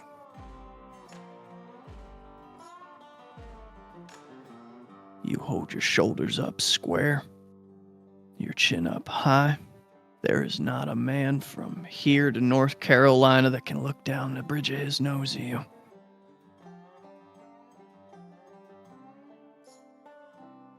I don't know what happened to you in that city, but it made you doubt yourself. It made you doubt the things that you knew as a child were real. You cannot convince me that you left this place not knowing that these tales was true. You can't tell me that because you put out the bread on the windowsill. You put the milk out on the porch. I know you did these things because I watched you do them. Ritual precludes belief. Now, Millie, you remember putting out the bread and the milk. And you did leave because you were in Lexington. But you don't remember leaving. You remember your room at the boarding house of Miss Ruth. You remember Beverly coming to live with you. But you don't remember why you left. And maybe that's why you came home. Holden, why did I leave? I couldn't tell you. Truth be told, y'all kids were just as secretive as Nanny. The two of you ladies, at least.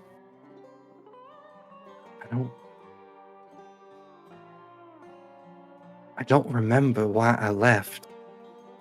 Holden. I'm sure you could ask Beverly. She'd probably have a better answer for you than I do.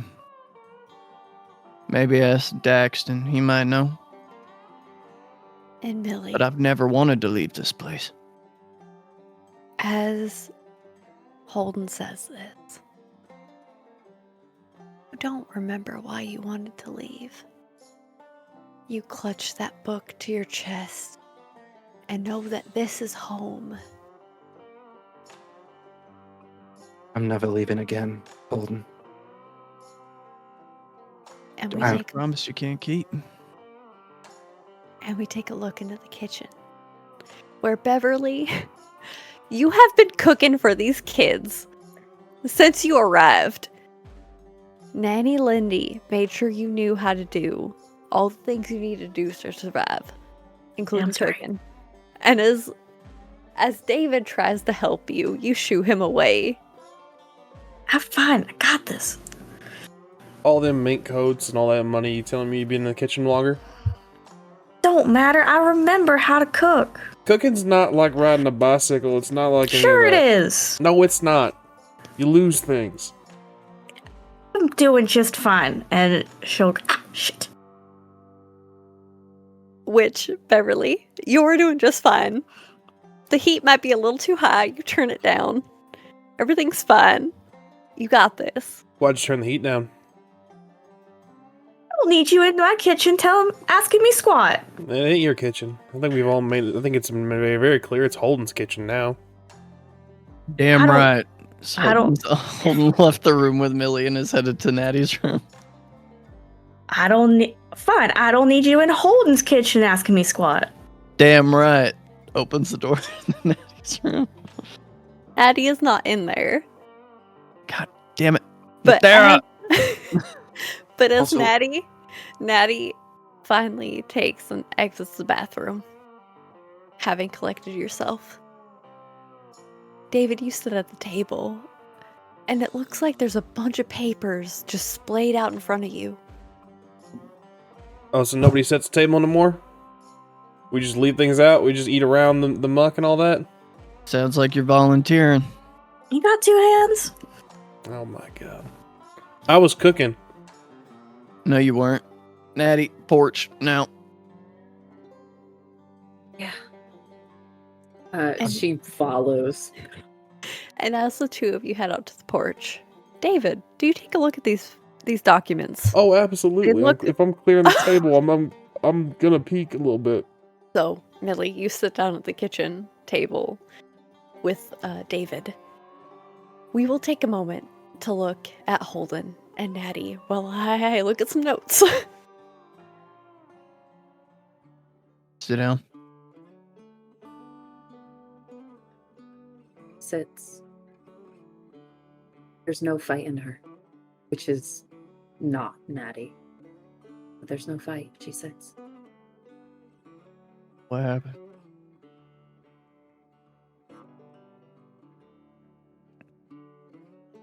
These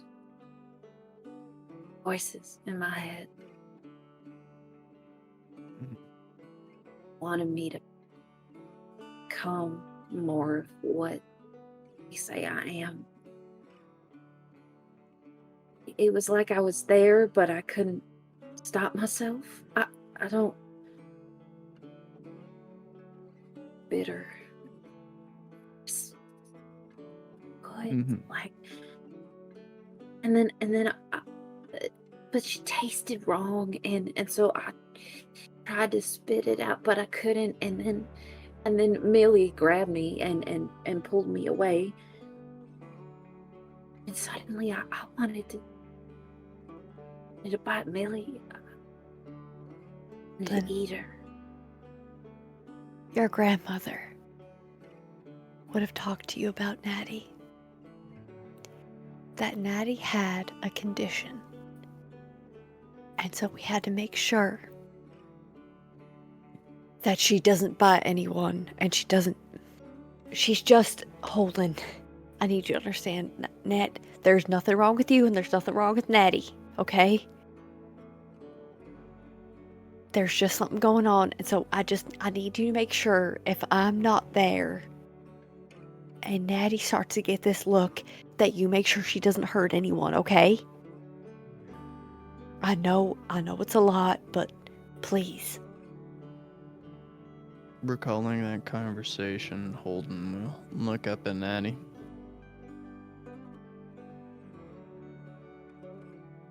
They already started lying to you, didn't they? Telling you there's nothing wrong with you. Granny and Natty, or Granny and Daxton said there's nothing wrong Not with there. you, but I don't believe that, Holden. I know you don't. Because you know when somebody lies to you. And it may come from a good place. They don't understand. They don't got it as bad as we got it.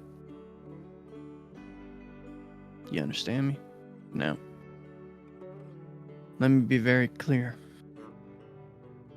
What is wrong with me is my fault. I did this to myself.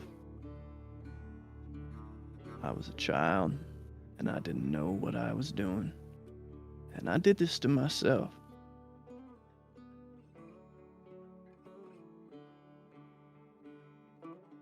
Natty, you're not the person who hurt me, but it's so fucking hard to look at you. Okay.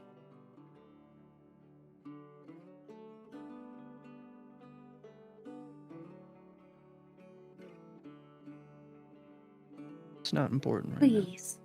It's not important right now. Tell me, please.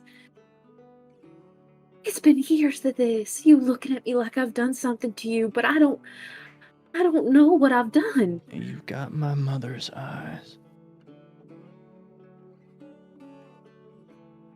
She left. She walked out on me, Natty, and I didn't have anybody. My dad and my brother, they burn up in the mine. I didn't have shit, and she just fucking left. And I'm not over it, and I'm mad. And I stayed mad, and I made my knuckles white, and I punched everything that got in my fucking way, because I can't let it go. And if I can just beat it out of everyone else like a fresh young oak, I fucking will. That's my burden to bear. Whatever is wrong with you, it's not.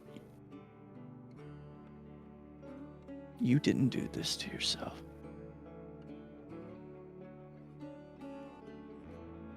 I'm not going to say it's not your fault, because I don't know, but what I do know is no matter how young, whatever is happening to you is not something that people do to themselves.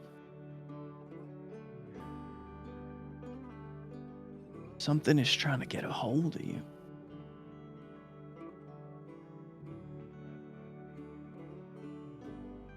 Me to let it in. Like I'm a door or something. I don't know what that means. Say shit like that too.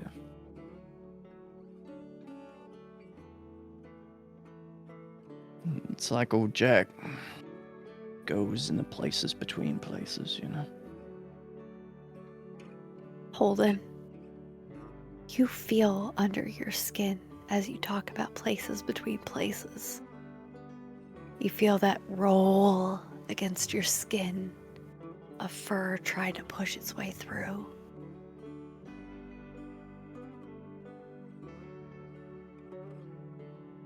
What I'm trying to tell you, Nathera,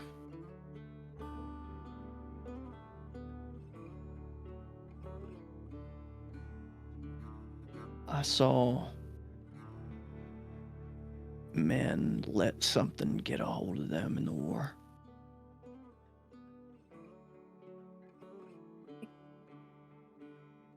I don't know I don't know what it is for you. For a lot of them, it was the liquor, tablets, or the opium. I don't think you need any of that. You're the only one who can open that door, and it's not a door you can shut once it's open.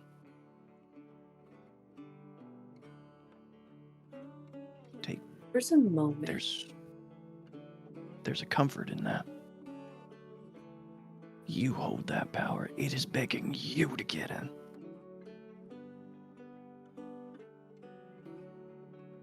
There's a moment where she's looking at Holden. She's processing everything that he's saying. And then she tries something out. Okay. She did a similar thing with Daxton in the bathroom. Mm-hmm. But she mimics the voice of the woman she heard. Holden. As Natty talks and says, "Daddy, please." You hear it. You were so young. You're so young. As you heard your mother on the porch. As if she was talking to someone who wasn't there. Begging to keep you and your brother, her stepson, safe from whatever was coming, because she didn't know what it was, because she could feel it. She could feel that something was wrong and something was going to go wrong. It's just that she never wanted to go back. She hated being trapped like some caged animal because of her mother's mistakes. And you, 8 years old, sitting at your brother and you's window, listening to your mother cry, nearly pray for a way out, that it all comes back to you. And I'm going to let you sit in that for a moment. And let me know Holden's feelings when we take a look back on the porch. As Daxton, David. Because after you've taken care of Natty, you are David. So you start to sift through the papers, one by one. And what you find are birth records. That's at the top of the pile. Holden Connor, born 1893. Your own record of birth, 1906. Ramona, 1907. Millie, 1910. And oddly enough, Belinda Connor, 1868.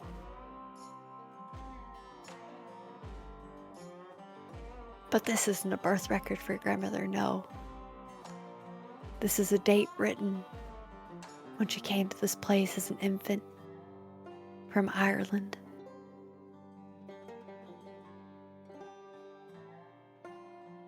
And what you find underneath that is a deed for the Connor property, dated 1821 to one William Connor, to the Williams Family Trust, the owner being William Connor. As you look at it, though, it looks a little odd. It's as if the dates have been erased from this document. there's no end to the deed for this lumber lease.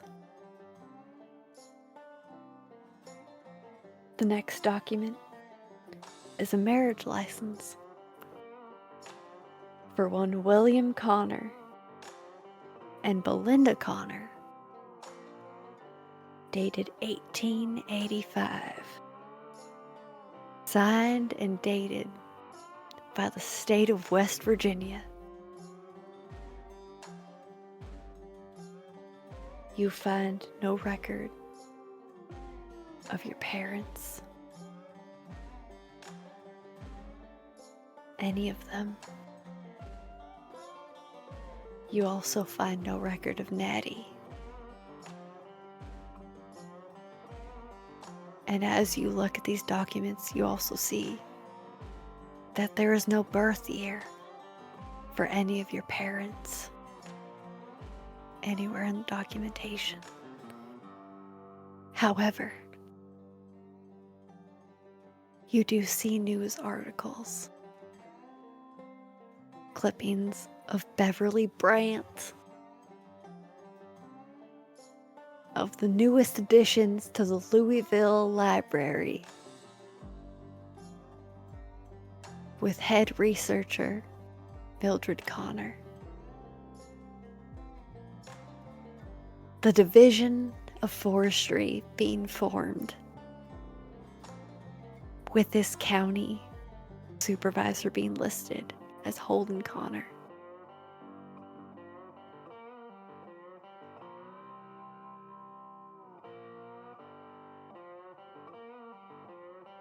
And a family Bible. The names written at the front.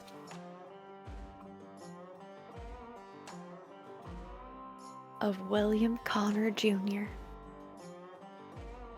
Emmeline Connor, Roger Connor, Benjamin Connor, and Natalie Connor.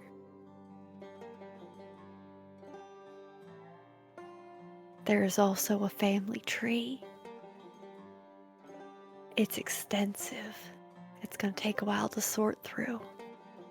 But it looks like the listings all the way back into the 1700s. Starting with the marriage between someone named Tiffany Connor and Bertrand Hayes.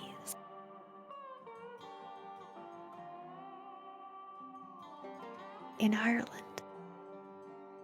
The only page in this family Bible that looks like it's ever been used is that family tree. And it makes sense, David, because once again, your grandma said she never needed to make good with someone she ain't never gonna meet. David, what is that? That's our old family Bible.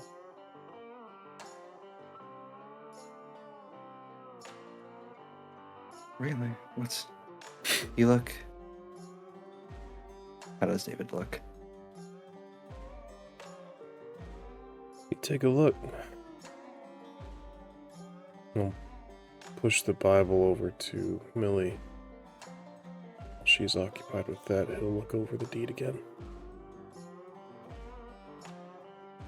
It is a lumber lease. It is for... It gives you coordinates, but I don't think it makes much sense without a map that's supposed to be attached to it. But with David's business ventures, lumber leases last a century. So it would have expired in 1921. And Millie, as you look, you see your father's name, Benjamin Connor. There's an attached name of Delilah Price. That must have been your mother's maiden name. You see William's name as your grandfather and a William Connor Jr. as your uncle. You see Emmeline, who was Daxon's mother, and Roger, who was Ramona's, with an attached name of Victoria Fields. However, there is an addendum that says no relation in parentheses next to Victoria Fields.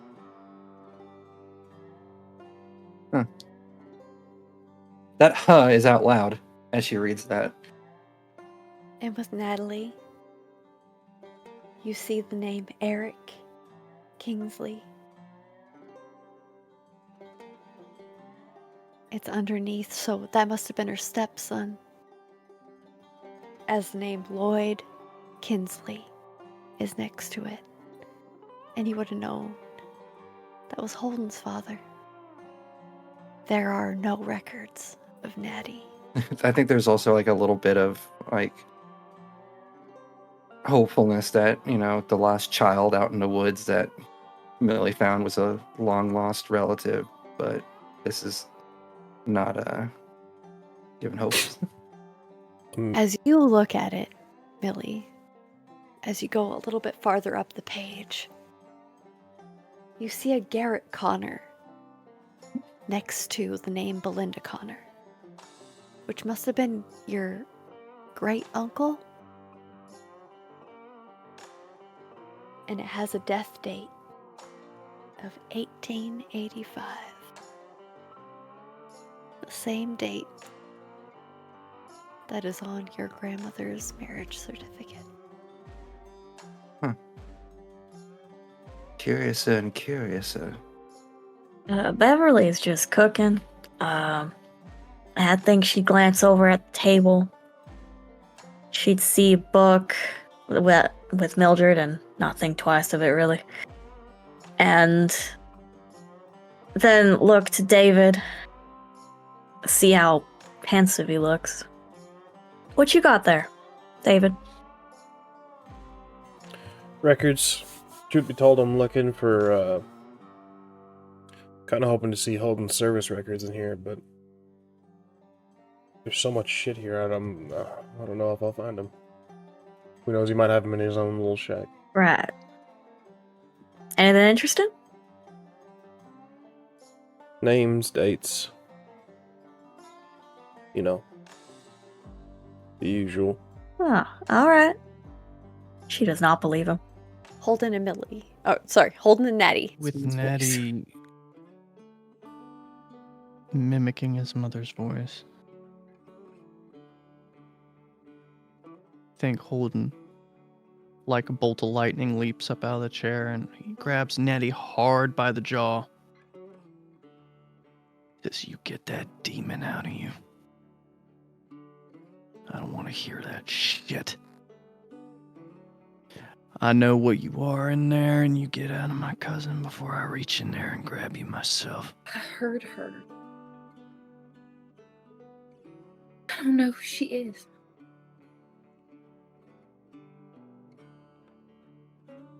Go inside. Natty, you feel her. It's the strangest feeling. It's not your memory. Someone else's. As you look up into this woman's face you don't recognize, and the shadow that enveloped you. As you feel, and also hear the sound of a truck coming up the drive. Now, Millie, you look at this. Now, unfortunately, you don't know where this training come from, but you're really good on records. And with the dates that you see in this family Bible of Belinda and Garrett having been born respectively, Garrett being born in 1855 and Belinda being born in 1868, there is only 25 years between your grandmother and Holden? That doesn't add up. There's no sense to it. There is no way that your grandmother was a grandmother at 25 years old.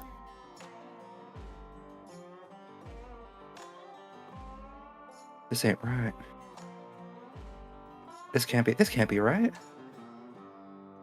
I think she's just repeating that as she's kind of like going over it, and she will also start flipping through some of the other pages to see if there's anything more that's like written down. Or Holden, Nope. were there any, or not Holden, David, were there any other papers in their birth certificates, anything, any documentation that... I think we plan to look over it after dinner, but if you want to go down your rabbit hole, go for it. I might. And she's I gonna start. will step away, giving Millie access to everything but the deed. Now, Natty and Holden,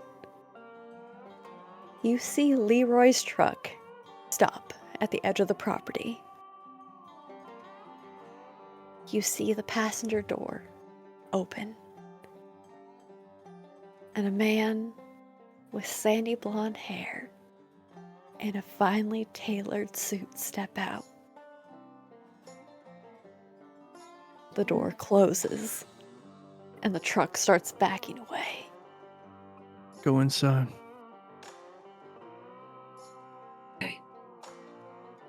She'll go inside, and as soon as she does, she looks at them and says, "Where's that shotgun?" Do we have a guest? Yes, we do. And she asked that as a courtesy, but knows where the shotgun is, and You goes know, to grab you the know shotgun. exactly where the shotgun is. Mhm, mhm. So you grab the shotgun, Natty. You all hear the truck pull up. Holden's gonna walk down the porch steps. And this gentleman, once again in this finely tailored suit, starts to walk towards the property. Step by step. And Holden, you take in his face and his hair. And his eyes that look so much more hollow than the last time you saw them. As he stops at the edge of the property line and stares at you as you see Buck from all those years ago look at you with utter disbelief. And that is where we're going to end this session of our Family Tithes, an Old God of Appalachia TTRPG. Stick around if you would like to see some exciting content. And we'll see you next time. Thank you so much for being here.